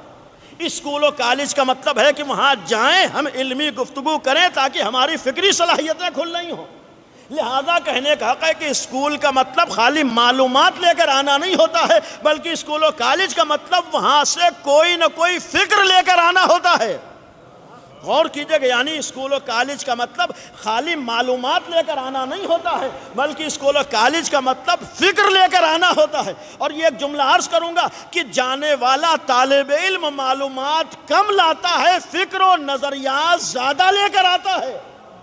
جب جانے والا فکر و نظریہ لے کر آتا ہے تو اتنا تو حقیقت ہے کہ جیسا ماحول ہوگا، جیسے حالات ہوں گے، جیسا ٹیچر ہوگا، جیسا پڑھانے والا ہوگا، ویسے ہی تو طالب علم کی فکر بن رہی ہوگی. یعنی ہم اس بات سے غافل نہ رہیں کہ بہترین فیس دے کر ہم نے اچھے اسکول میں ایڈمیشن کرا دیا ہے، ہم نے تعلقات کے ذریعے سے کتنے اچھے اسکول میں اپنے بچے کا داخلہ کرا دیا ہے، ہم نے لاکھوں کی فیس دے کر اپنے بچے کا ایڈمیشن تو فلاں جگہ کرا دیا ہے، لاکھ ہم نے فلاں جگہ ایڈمیشن کرا دیا ہو. اتنا یقین رہنا چاہیے کہ جہاں ہمارا بچہ جائے گا وہاں سے فکر بھی لے کر آئے گا، نظریہ بھی لے کر آئے گا. اور ظاہر سی بات ہے جیسے ماحول میں جائے گا ویسے ہی تو فکر لے کر آئے گا. اگر دین والے ماحول میں جائے گا تو دینی فکر لے کر آئے گا، اور اگر بے دینی کے ماحول میں جائے گا تو بے دینی والی فکر ضرور لے کر آئے گا. ہاں البتہ یہ حقیقت ہے کہ اگر گھر میں دینی تربیت اتنی زیادہ اور اتنی اچھی ہو جائے کہ ہم اپنے گھروں میں اپنے بچوں کی فکر اتنی مضبوط کر دیں کہ کسی بھی ماحول میں جانے کے بعد اس کی فکر وہاں سے متاثر نہ ہو رہی ہو، تب تو ہمارا بچہ محفوظ رہ سکتا ہے. ورنہ جہاں آج ہمیں ٹائم نہ ہو اپنے گھر میں اپنے بچوں کو وقت دینے کا، آج جہاں موبائل پیچھا نہ چھوڑ رہا ہو، آج جہاں ہمیں 10 منٹ بچوں سے بات کرنے کا وقت نہ ہو، آج جہاں اپنے گھر کو دینی ماحول بنانے کا ہمیں ٹائم نہ ہو، یہ تو آل محمد کا احسان و کرم ہے کہ ان کے صدقے میں مجلسوں کے بہانے تھوڑا بہت دینی باتیں ہو جاتی ہیں. ورنہ اگر یہ آل محمد کا صدقہ نہ ہوتا تو شاید کئی سال گزر جاتے، ہمارے بعض گھروں میں نہ اللہ کا نام ہو رہا ہوتا نہ آل محمد کا نام ہو رہا ہوتا.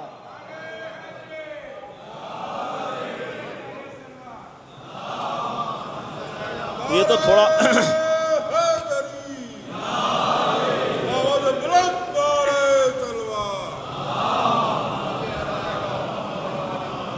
تو یہ تو ان کے صدقے میں آج ہمارے ہاں، یہ تو گھروں کی بات چھوڑیے، یہ بھی ایک شادیوں کا زمانہ ہے. یہیں ضمناً ایک بات عرض کروں گا کہ بسا اوقات دین ہم لوگوں کی بعض جگہوں پر مجبوری ہوتی ہے، ورنہ اگر وہ مجبوری ختم ہو جائے تو اتنا دین بھی ختم ہو جائے. الحمدللہ آپ لوگوں کے ہاں شادیوں میں نہیں ہوتا ہے، لیکن بعض شادیوں میں چلے جائیے، اگر بغیر مولوی کے نکاح ہو جاتا ہوتا تو اتنا دین بھی آج بعض شادیوں میں نہ دکھائی دے رہا ہوتا. آج اگر ہمارے ہاں حدیث قصہ کو رسم نہ بنایا گیا ہوتا تو شاید بعض شادیوں میں اتنا بھی نام خدا نہ لیا جا رہا ہوتا. آج تو ہمارے ہاں بعض شادیوں میں صورتحال یہ ہوتی ہے کہ اگر آپ باہر سے جا کر دیکھنا چاہیے تو آسانی سے آپ یہ فیصلہ نہیں کر پائیں گے کہ کن لوگوں کی شادی ہے. آج ہمارے ہاں بعض شادیوں کی صورتحال، آپ ولیمے میں چلے جائیے، آپ نکاح میں چلے جائیے، بعض ایسی شادیاں ہیں کہ جہاں پر دور سے دیکھ کر جب تک آپ لوگوں کو نہ پہچانتے ہوں کہ یہ فلاں صاحب ہیں، اس وقت تک آپ یہ فیصلہ نہیں کر پائیں گے کہ لوگوں کے گھر کی شادی ہے۔ یعنی بعض شادیوں کا تو حال یہ ہوتا ہے، پتہ ہی نہیں چلتا ہے کہاں غدیر والے ہیں اور کہاں ثقیفہ والے ہیں۔ یہ تو آج ہمارے یہاں ہی نہیں ہو پاتا ہے کہ کہاں کون کس کا ماننے والا ہے، اس لیے کہ سب ایک جیسے دکھائی دے رہے ہوتے ہیں، اور اگر سب ایک جیسے دکھائی دے رہے ہوں تو کم از کم ہمیں وہاں بھی اس بات کا خیال کرنا ہے۔ لیکن جو عرض کر رہا تھا، اسکول ہو وہاں سے فکر لے کر آتے ہیں، اسکول ہو کالج ہو وہاں سے نظریہ لے کر آتا ہے۔ آج بہت سے بچوں کی ذہنیت اسکولوں سے تیار ہوتی ہے، لہذا للہ اس بات کی جانب بھی ہم لوگ توجہ دیں کہ جب دین علم کی بات کرتا ہے تو ہمارا دین علمی مراکز کی بات کرتا ہے۔ اگر ہمارا دین پڑھنے کی بات کرتا ہے تو جو پڑھائی کے مرکز ہیں اس کی بھی بات ہمارا دین کرتا ہے۔ یعنی یہ نہ سوچیں کہ اگر آ کر مسجد میں چندہ دیں گے تبھی ثواب ملے گا، اس بات کا یقین رہے کہ اگر اسکول میں چندہ دیں گے تب بھی ہمیں ثواب ملے گا، اس لیے کہ جہاں اللہ کے لیے کام ہوگا وہیں ثواب ملے گا۔ اگر مسجد میں چندہ اس لیے دیا ہے کہ ہمارا بورڈ لگ جائے تو ایک بھی ثواب ہمیں نہیں ملے گا، اور اگر اسکول اس لیے بنایا ہے کہ اللہ خوش ہو جائے تو اس کی اسکول بنانے میں اللہ سے خوش ہو جائے گا اور ہمیں ثواب ملے گا۔ تو لہٰذا یہ بھی غور کریں کہ آج ہمارے ہاں اسکول ہوں، بات ڈاکٹر صاحب کی تھی، کوشش تو یہ ہونا چاہیے اور اس حد تک ہماری فکر ہونا چاہیے۔ کبھی کبھی بات یہ ہوتی ہے کہ یہ تو ناممکن ہے۔ دیکھیے، علی کی معرفت کا مطلب ہے کہ اس بات کا ہمیں یقین ہو جائے کہ اگر سچے علی کے چاہنے والے ہیں تو ہمارے لیے کوئی چیز ناممکن نہیں ہے۔ معرفت کے معنی اتنا یقین ہو جائے کہ اگر ہمیں اللہ پر یقین ہے تو ساری چیزیں ممکن ہو جاتی ہیں۔ آپ انصاف سے بتائیے، جہاں علی والوں کے لیے اتنے بڑے بڑے امام باڑے اور مسجدیں بنانا ممکن ہوں تو کیا علی والوں کے لیے اتنے ہی بڑے بڑے اسکول کالج بنانا ناممکن ہو جائے گا؟ یہ تو کم از کم آج ہمارے ہاں ثابت ہے کہ جب سینکڑوں سال پہلے اتنی بڑی بڑی مسجدیں بن سکتی ہیں تو آج اگر قوم چاہ لے تو اتنے بڑے بڑے اسکول و کالج بھی ضرور بن سکتے ہیں۔ البتہ شرط ہے کہ احساس ہو، شرط ہے کہ ہمیں اپنے یہ بھی معلوم ہو کہ یہ ہماری ضرورت ہے۔ یقیناً میں امام باڑوں کا مخالف نہیں ہوں، نہ مسجدوں کا مخالف ہوں۔ آج اگر امام باڑوں کی ضرورت ہے تو اور ہونا چاہیے، آج اگر مسجدوں کی ضرورت ہے تو اور ہونا چاہیے، لیکن اگر آج اسکول و کالج کی ضرورت ہے تو وہ بھی ہمارا دین کہتا ہے، یہ بھی تو ہمارے دین کا پیغام ہے۔ آج تو ہونا یہ چاہیے تھا، جو علی والوں کے شہر تھے، جہاں علی والوں کی پہچان تھی، وہاں آج علی والے اپنے اسکول و کالج سے پہچانے جا رہے ہوتے۔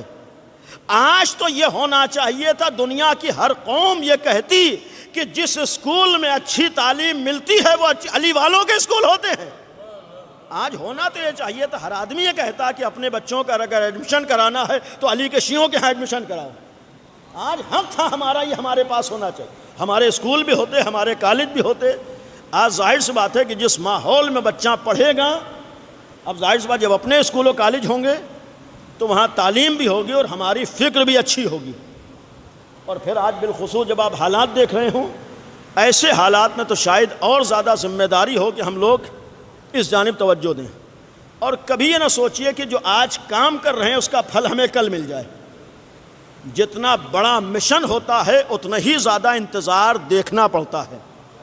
بس حوصلے کی ضرورت ہے، ہمت کی ضرورت ہے، اور اگر اس زمانے میں حوصلے اور ہمت کو دیکھنا ہو، ابھی گزشتہ دنوں رہبر انقلاب کا ایک جملہ تھا، میں نے بعض جگہوں پر عرض بھی کیا ہے کہ آپ اس سے پہچانیے کہ قومیں کیسے ترقی کرتی ہیں۔ آج جو عزت و وقار ملتا ہے تو کہاں سے ملتا ہے؟ آج اگر غلامی سے نجات ملتی ہے تو کس فکر کے ساتھ ملتی ہے؟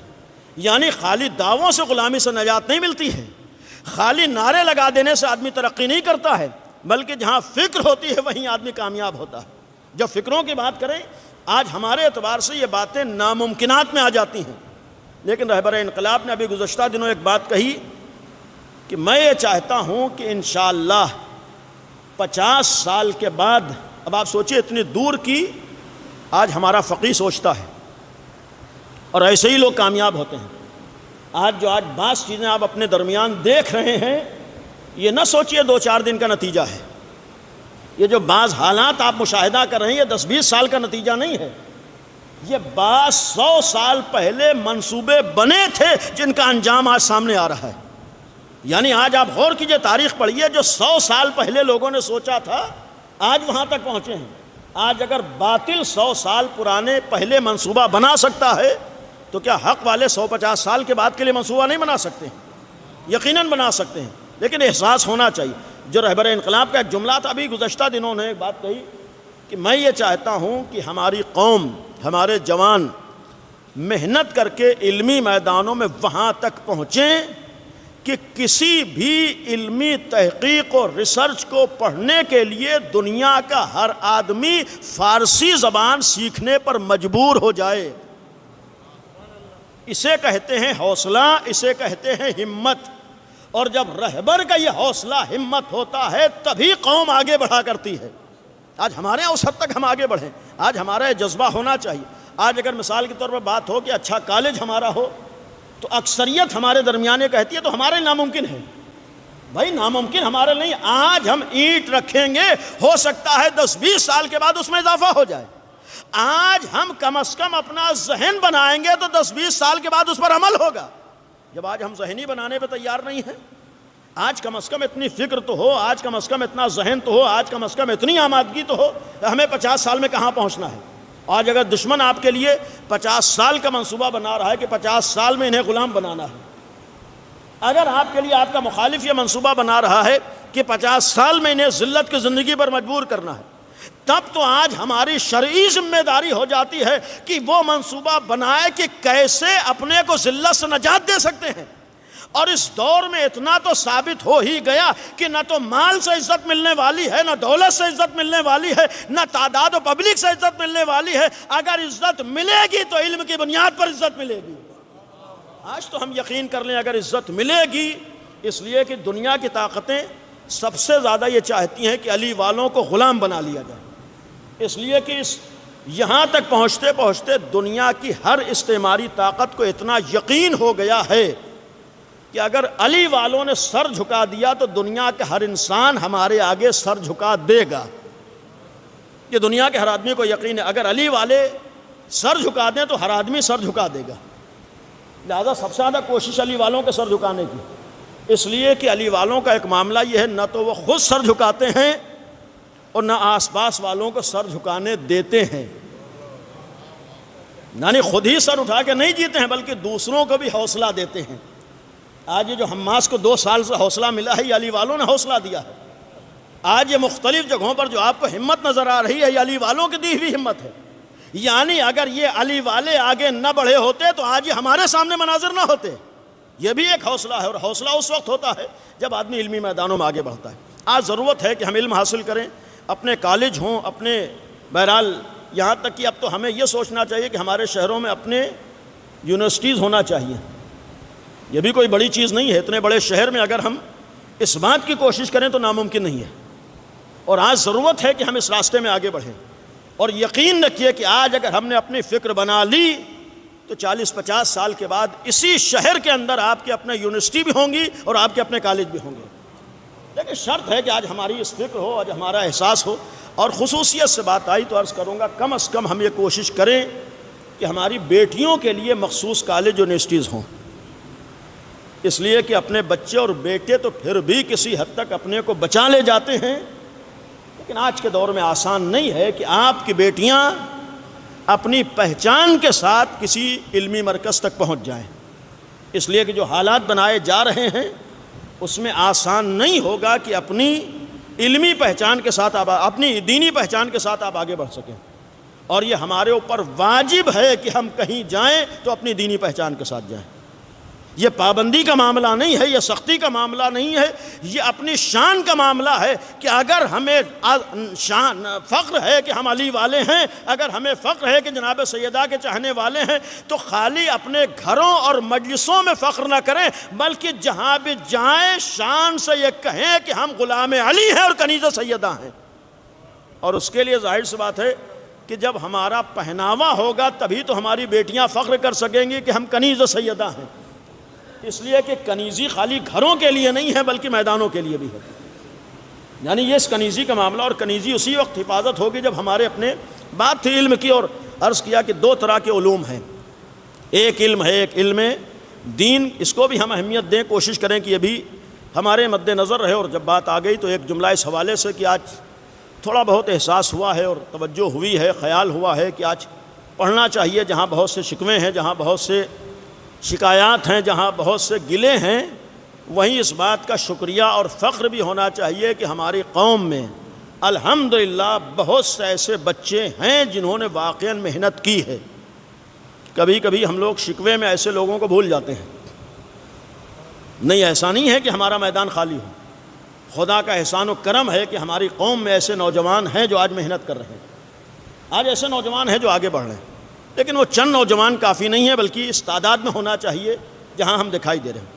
لیکن ایک بات یہاں پر ضمناً عرض کروں گا کہ تعلیم ضروری ہے، پڑھائی ضروری ہے، ہر فیلڈ میں جانا ضروری ہے، لیکن آپ ترقی اپنی نگاہوں سے دیکھ رہے ہیں، اور الحمدللہ جو چیز 50 سال پہلے ناممکن تھی آج ہمارے سامنے وہ ممکن بن چکی۔ بہرحال جتنے افراد موجود ہیں، آج جو ٹیکنالوجی آئی ہے 50 سال پہلے آسانی سے اکثریت ماننے پہ تیار نہ ہوتی، یعنی جو AI کا مسئلہ آج کہاں سے کہاں پہنچ چکا۔ اگر 50 سال پہلے لوگوں کو آج کی ترقی کے بارے میں بتا دیا جاتا تو آسانی سے آدمی تسلیم نہ کرتا، لیکن دنیا کہاں سے کہاں پہنچی ہے، اور اس ترقی کا ایک نتیجہ یہ ہوا ہے کہ اب آہستہ آہستہ افراد کی ضرورت کم ہوتی جا رہی ہے۔ اس ترقی کے ایک دین یہ ہو رہی ہے، محنت ضرور کیجیے، بہرحال میں حوصلوں کو توڑ نہیں رہا ہوں، جوان محنت کریں، ترقی کریں، آگے بڑھیں، لیکن آپ خود دیکھ رہے ہیں کہ اب آہستہ آہستہ حالات ایسے آ رہے ہیں، نوبت یہ آ رہی ہے کہ ہر فیلڈ میں افراد کی کمی، افراد کی ضرورت کم ہوتی جا رہی ہے۔ یعنی مثلاً جو آج کام 1000 لوگوں کے ذریعے ہو رہا تھا، اب آنے والے زمانے میں وہی کام 100 لوگوں کے ذریعے ہو جائے گا۔ یعنی حقیقت ہے کہ جو کام 1000 لوگ بیٹھ کے کرتے تھے، اب اس ٹیکنالوجی کا نتیجہ یہ ہے کہ وہی کام 2-4 لوگ بھی کر سکتے ہیں۔ لہٰذا کتنی کمپنیز ایسی ہیں جہاں پر اب آہستہ آہستہ افراد کو نکالا جا رہا ہے۔ کس لیے؟ وہ کہہ رہے ہیں کہ جب ہمارا کام ہمارے سسٹم سے ہو رہا ہے تو ہم افراد کو تنخواہ کس لیے دیں؟ یعنی آج ہو رہا ہے، کتنے لوگ نکالے جا رہے ہیں۔ پڑھیں، ہم ضرور پڑھیں، لیکن ایک بات کی جانب توجہ رکھیں، لاکھ ہم محنت کر کے آگے بڑھ جائیں، لیکن اب اس سے اتنا تو ثابت ہے کہ تھوڑی بہت محنت کرنے سے فائدہ ہونے والا نہیں ہے۔ اس سے یہ جذبہ لینا ہے کہ اب تھوڑا بہت پڑھ لکھ لینے سے کام چلنے والا نہیں ہے۔ اگر واقعاً اپنی پڑھائی کا پھل حاصل کرنا ہے تو محنت کر کے سب سے آگے اپنے کو پہنچانا ہوگا، تبھی ہماری محنت کا پھل ہمیں مل سکتا ہے۔ یعنی اب زمانہ وہ زمانہ آ گیا ہے کہ جہاں بھیڑ میں شامل ہونے سے فائدہ نہیں ہے، جہاں مجمع کا حصہ بن جانا کافی نہیں ہے۔ پہلے زمانہ تھا بس اتنا پڑھ لو کہیں نوکری لگ جائے، پہلے تھوڑا بہت ہمارے پاس 2-4 ڈگریاں آ گئیں کام چل جاتا تھا، لیکن اب وہ زمانہ آنے والا ہے کہ جہاں پر 2-4 ڈگریوں سے کام چلنے والا نہیں ہے۔ یہ تو اب کمپٹیشن کا زمانہ ہے، محنت کر کے جب تک سب سے آگے نہیں جائیں گے آج ہم فائدہ نہیں اٹھا سکتے۔ لہٰذا پہلے دن سے ہمارا جذبہ یہ ہو کہ ہم کسی کو آگے جانے نہیں دیں گے۔ اور ایک جملہ جو میں نے بارہا جوانوں سے گزارش کی ہے کہ ہم اگر شیعہ ہیں تو یہ طے کر لیں کہ کسی بھی علمی مرکز اور علمی میدان میں اگر جائیں گے تو اپنے آگے کسی کو نکلنے نہیں دیں گے۔ یہ جذبہ ہونا چاہیے، چونکہ ہم علی کے مولائی ہیں، لہٰذا جب رزلٹ سامنے آئے تو سب سے پہلے ہمارا نام اوپر ہونا چاہیے۔ کیا یہ ہو سکتا ہے کہ علی کے چاہنے والے کا نام کسی غیرے کے نیچے آ رہا ہو؟ کم از کم یہ جذبہ لے کر پڑھیں گے تبھی ہم آگے بڑھ سکتے ہیں۔ جیسے پہلے بچوں کا جواب اور جوانوں کا جواب یہ ہوتا تھا اتنا پڑھ لو کہیں نوکری لگ جائے، اب جواب یہ ہونا چاہیے اتنا پڑھو کہ ہم دوسروں کو نوکر بنائیں۔ اب تو جذبہ یہ ہونا چاہیے اتنا ہم پڑھیں گے کہ ہمیں کسی کی نوکری نہ کرنا پڑے، اور آج جا سکتے ہیں۔ اتنا ہمت ہونا چاہیے، اتنا حوصلہ ہونا چاہیے۔ لیکن ایک بات، پہلی چیز ہے کہ محنت کرنا ہے، دوسری چیز ہے اس بات کا بھی خیال کرنا ہے کہ اب تو بہت سے معاملات آپ کے سسٹم سے پورے ہو جائیں گے۔ مثال کے طور پر اگر آج ہمارے شہروں میں ڈاکٹر کی کمی ہو تو اب آنے والا زمانہ وہ زمانہ ہے کہ جہاں پر ڈاکٹر کی کمی کو آپ کا سسٹم پورا کر دے گا۔ یعنی آپریشن کرنے کے لیے بھی اب ڈاکٹر کے بجائے آپ کا سسٹم آپریشن کر رہا ہے، ہو رہا ہے۔ اب انجینئر کے بجائے آپ اپنے علوم سے فائدہ اٹھا رہے ہیں۔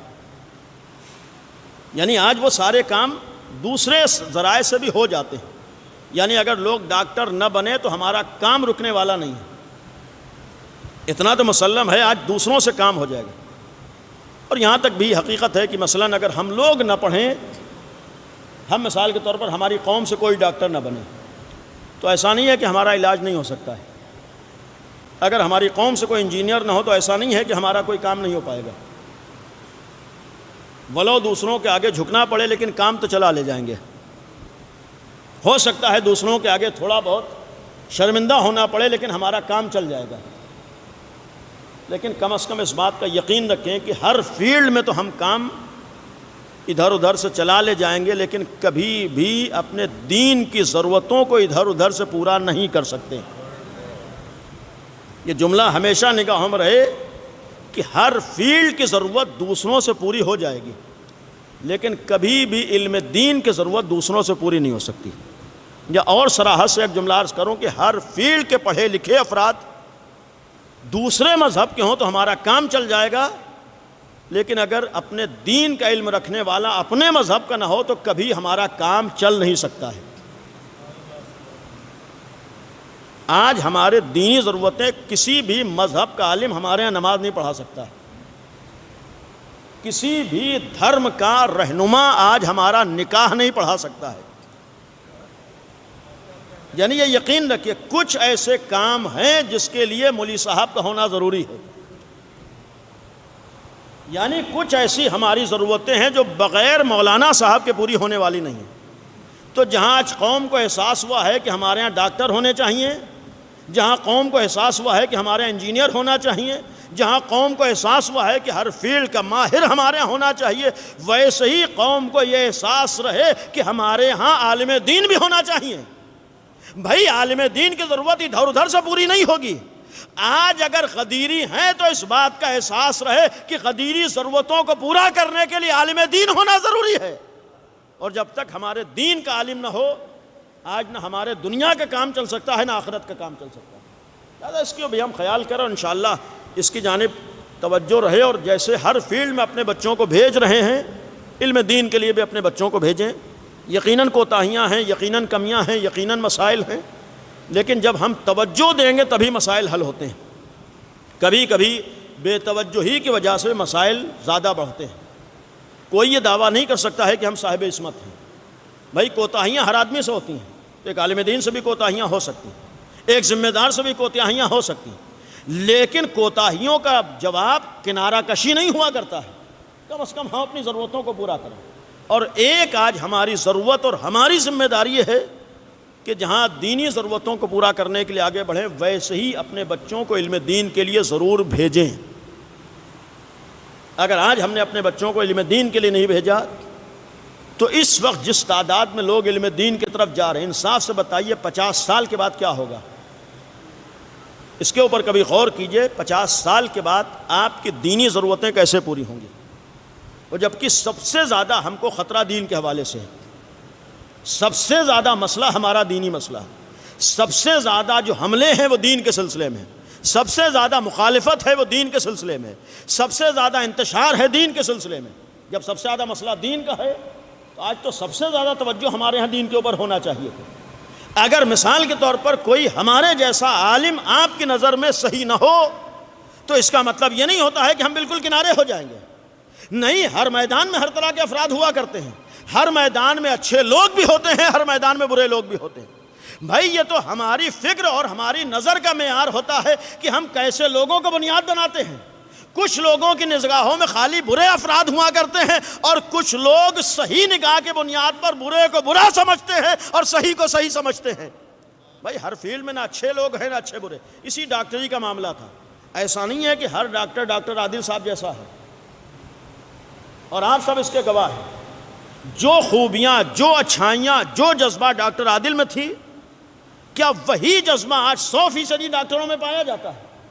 نہیں, بہت سے ایسے بھی ہیں جہاں ڈاکٹر عادل جیسے بہترین ڈاکٹر ہیں, ہمدرد ڈاکٹر ہیں, وہاں ایسے بھی ڈاکٹر ہیں جنہیں اپنی جیب بھرنے سے مطلب ہے.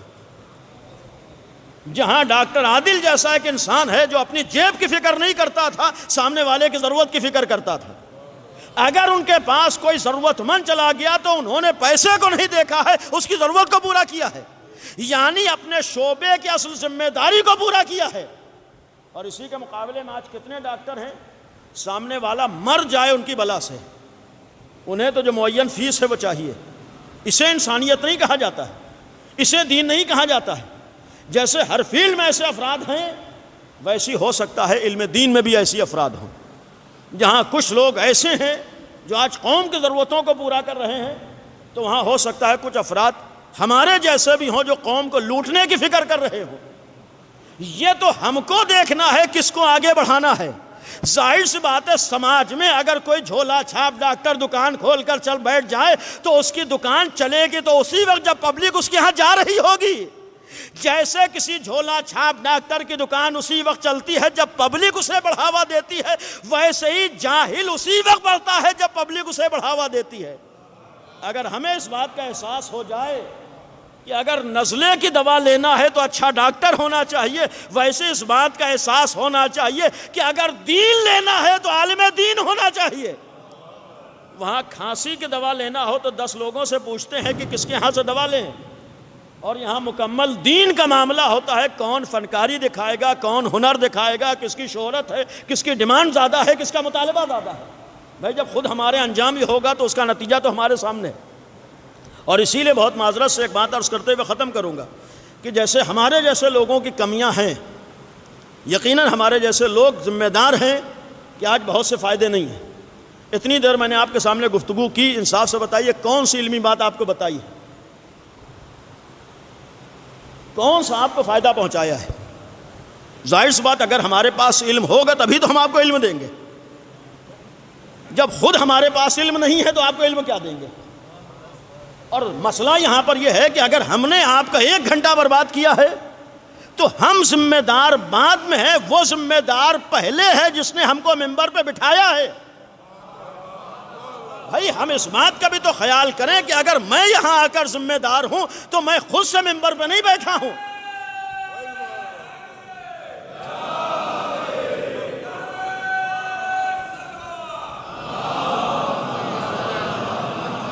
تو جب ہم خود سے ممبر پر نہیں بیٹھیں تو جتنی ذمہ داری ہماری ہے اتنی ذمہ داری بٹھانے والے کی بھی ہے۔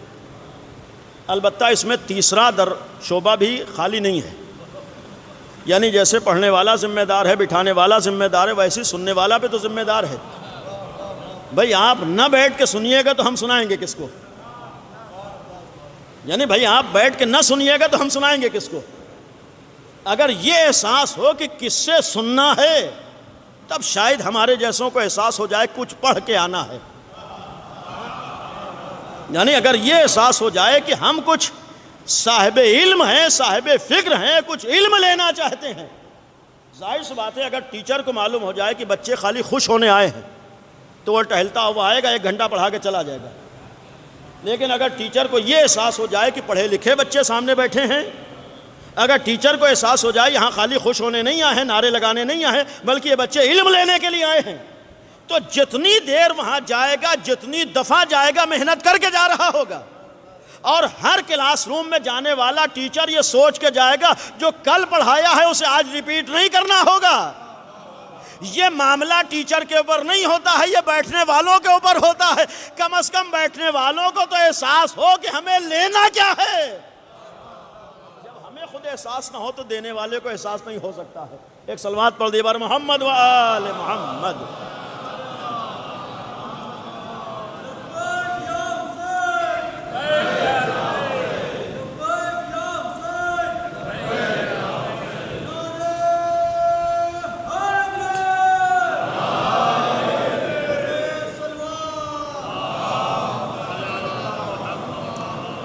چونکہ ڈاکٹری کی بات تھی، ایک روایت خالی تبرکن میں عرض کر کے بات ختم کروں، وقت مکمل ہو گیا۔ مولا کائنات امیر المومنین حضرت علی ابن ابی طالب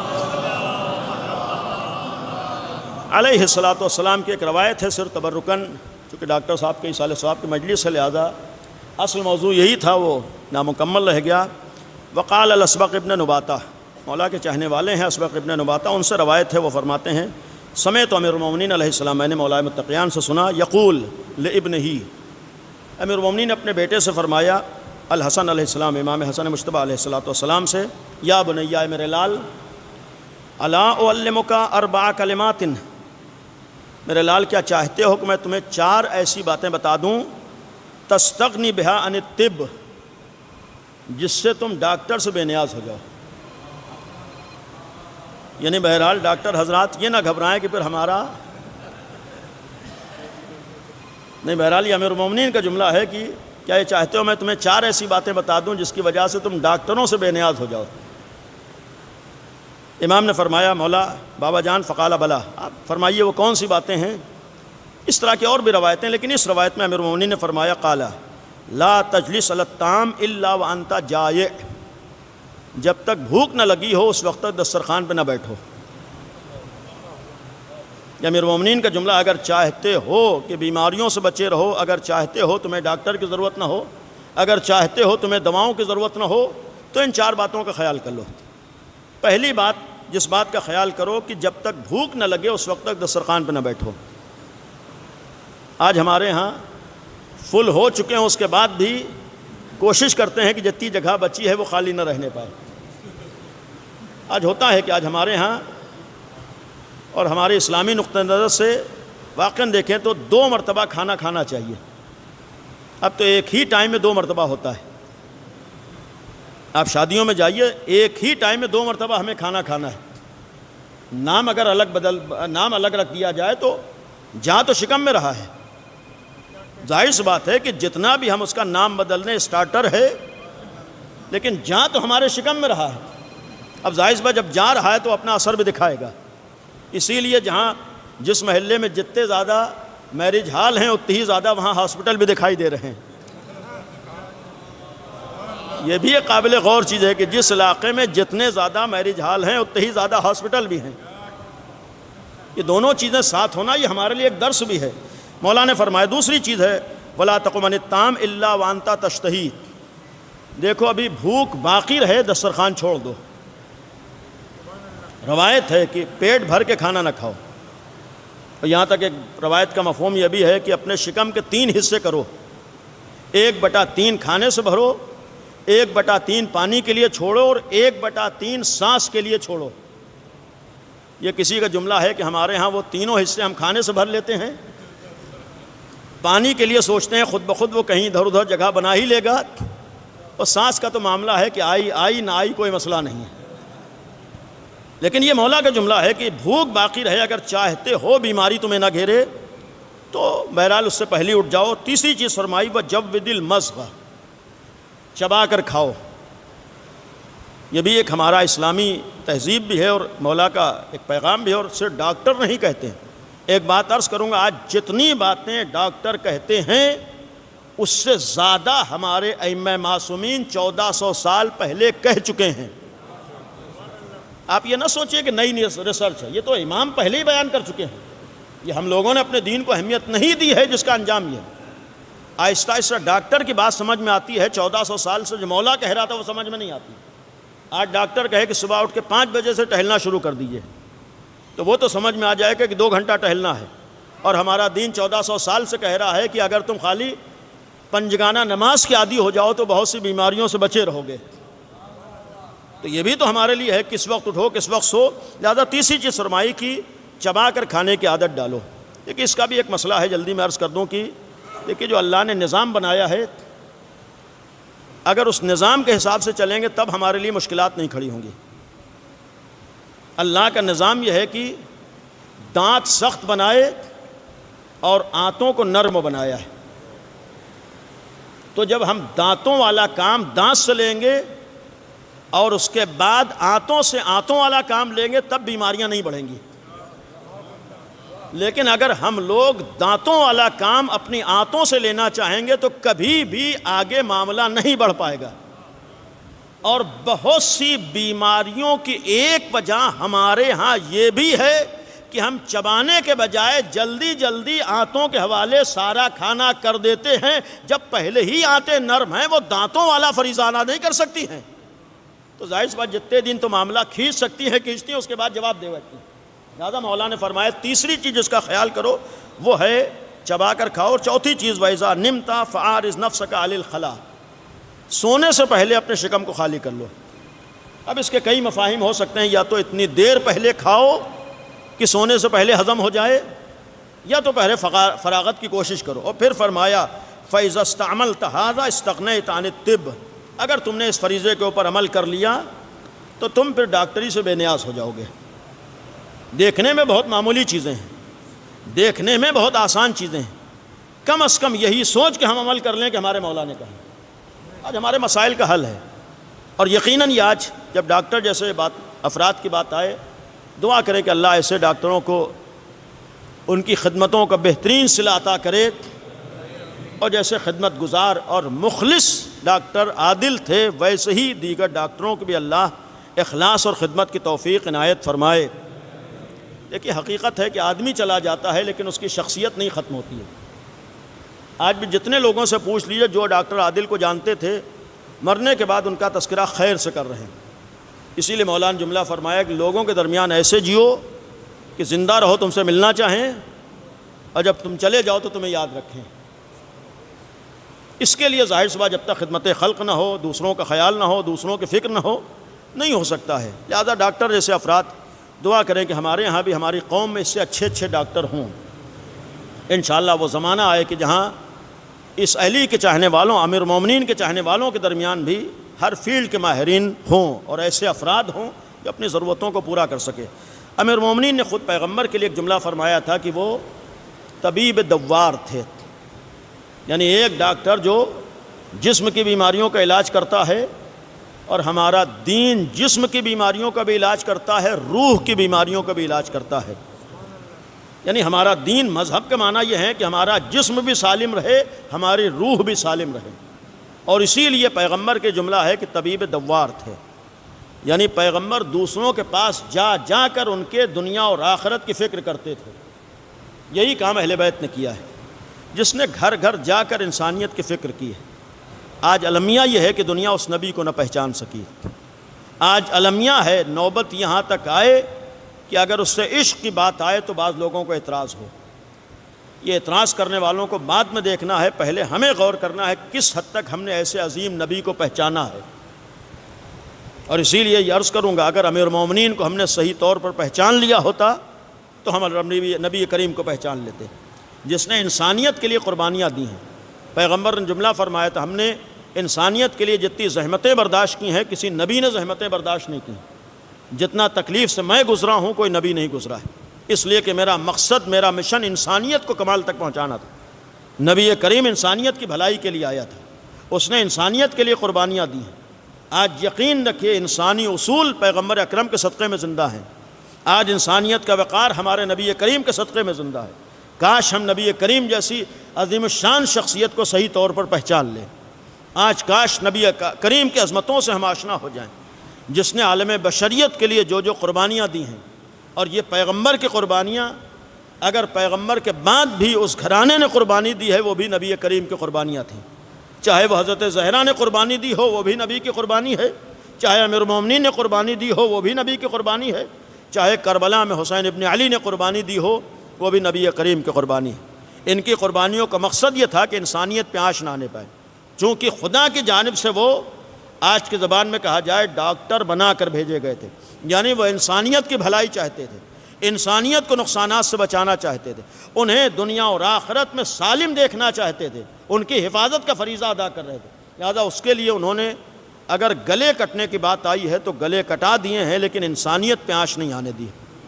اگر امتحانات سے گزرنا پڑا ہے تو امتحانات سے گزر گئے ہیں، لیکن انسانیت کو بچا لیا ہے، اور اس انسانیت کو بچانے کے لیے بات ڈاکٹر کی تھی، بات ایک مخلص کی تھی، بات خدمت کرنے والے کی تھی۔ آج پورے محلے کو احساس ہے، جاننے والوں کو احساس ہے کہ آج بہترین انسان چلا گیا، بہترین خدمت کرنے والا۔ ایسے محسوس کی جب ایک مخلص کے جانے کا اتنا احساس ہے تو جس گھر میں حسین ابن علی جیسا مخلص رہا ہو، جہاں حسین ابن علی جیسی ذات رہی ہو، آج ایک مرد مومن کے جانے کا احساس ہوتا ہے۔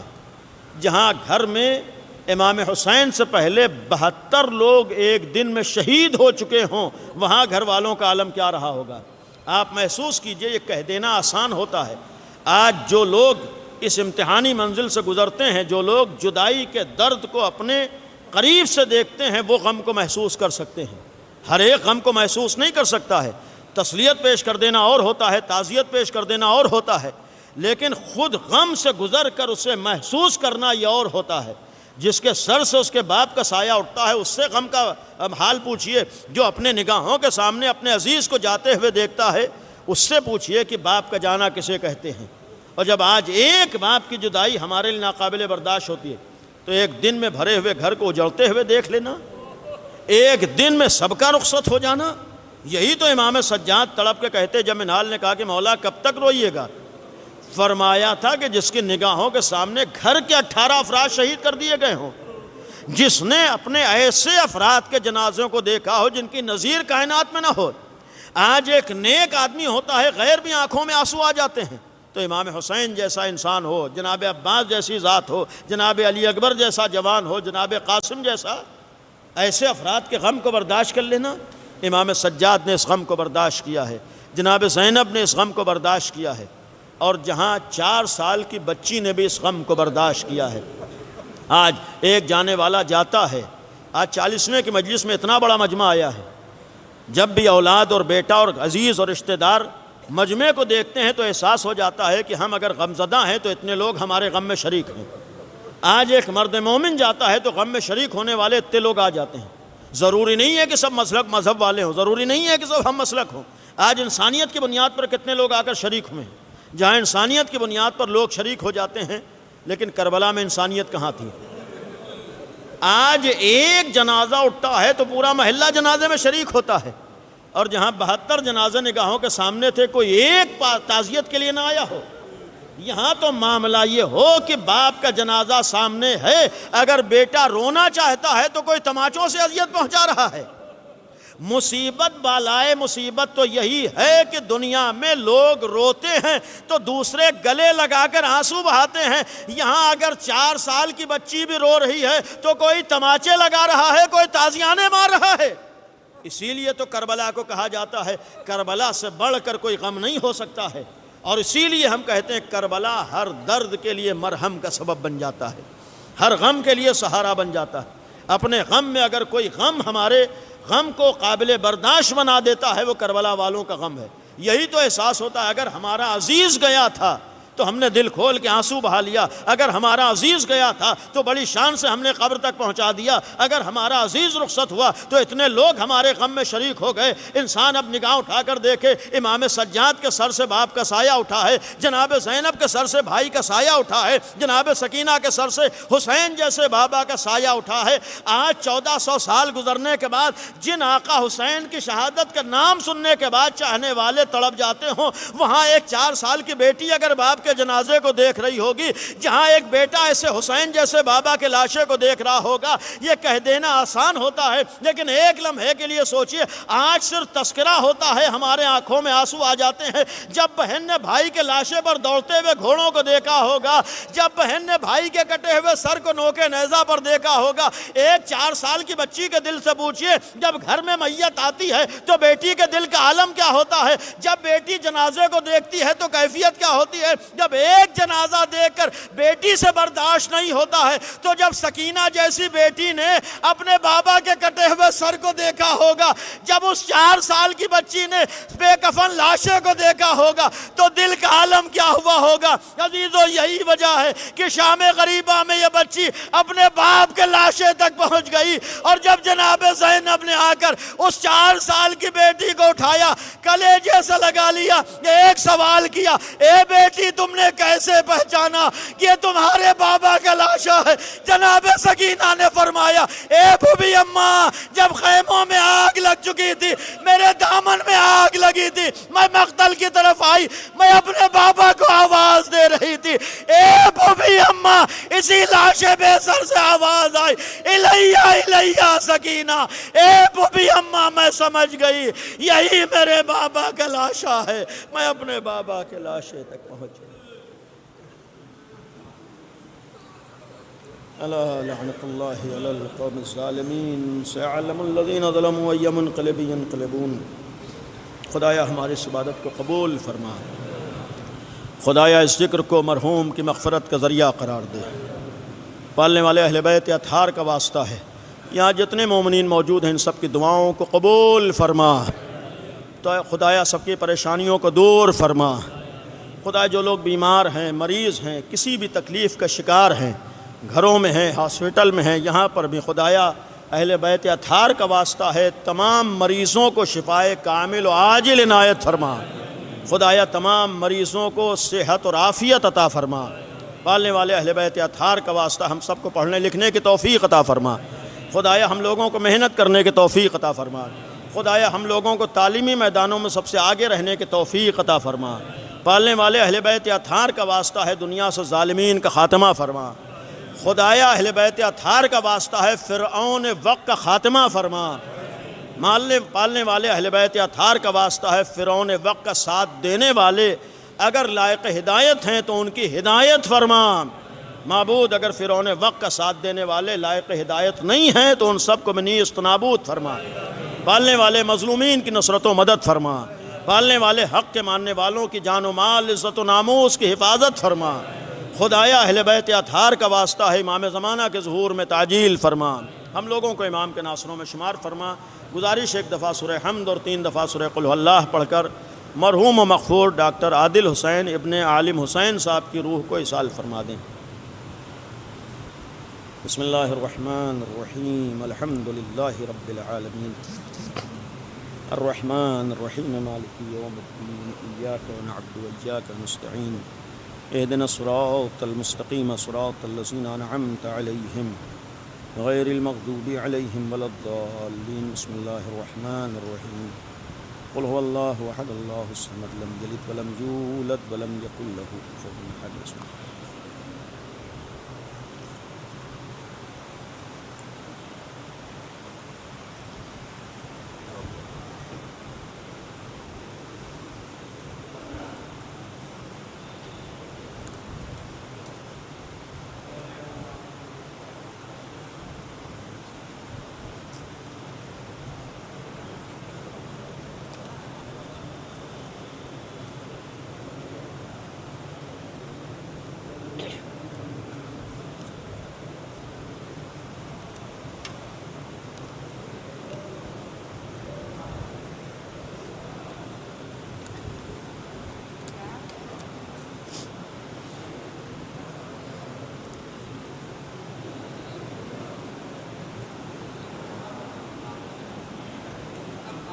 نہیں میڈم نہیں، زیارت پڑھا دی تو ہم اعلان کرنا ہے۔ صلی اللہ علیہ یا ابا عبداللہ وعلى الارواح التي حلت بفنائك عليك مني سلام الله ابدا ما بقيت بقي الليل والنهار ولا جعله الله الاخر العهد مني لزيارتكم۔ سب مل کے پڑھیں السلام على الحسين وعلى علي بن الحسين وعلى اولاد الحسين وعلى اصحاب الحسين خصوصاً سیدی مولائی آقا ابوالفضل العباس ابن امیر المومنین۔ السلام علیکم جمیعاً شہداء کربلا و اسیران کربلا ورحمۃ اللہ وبرکاتہ۔ السلام علیکم مولائی غریب الغرباء۔ السلام علیکم معین الضعفاء والفقراء۔ السلام علیکم ایھا شمس الشموس۔ السلام علیکم ایھا المدفون بأرض طوس۔ السلام علیکم مغشیۃ وزوار فی یوم الجزاء۔ السلام علیکم سلطان العرب والعجم یا ابا الحسن علی ابن موسی الرضا روحی جسمی لک الفداء الراضی بالقدر والقضاء ورحمۃ اللہ وبرکاتہ۔ صلی اللہ علیہ مولانا یا صاحب العصر والزمان سیدی الامان والامان والامان من فتنة الزمان ومن شر الشیطان۔ السلام علیکم یا خلیفۃ الرحمن۔ السلام علیکم یا شریک القرآن۔ السلام علیکم ابت الایمان۔ السلام علیکم امام زماننا حاضر عجل اللہ فرجک وسعال اللہ تعالی مخرجک و ظہورک۔ السلام علیکم ورحمۃ اللہ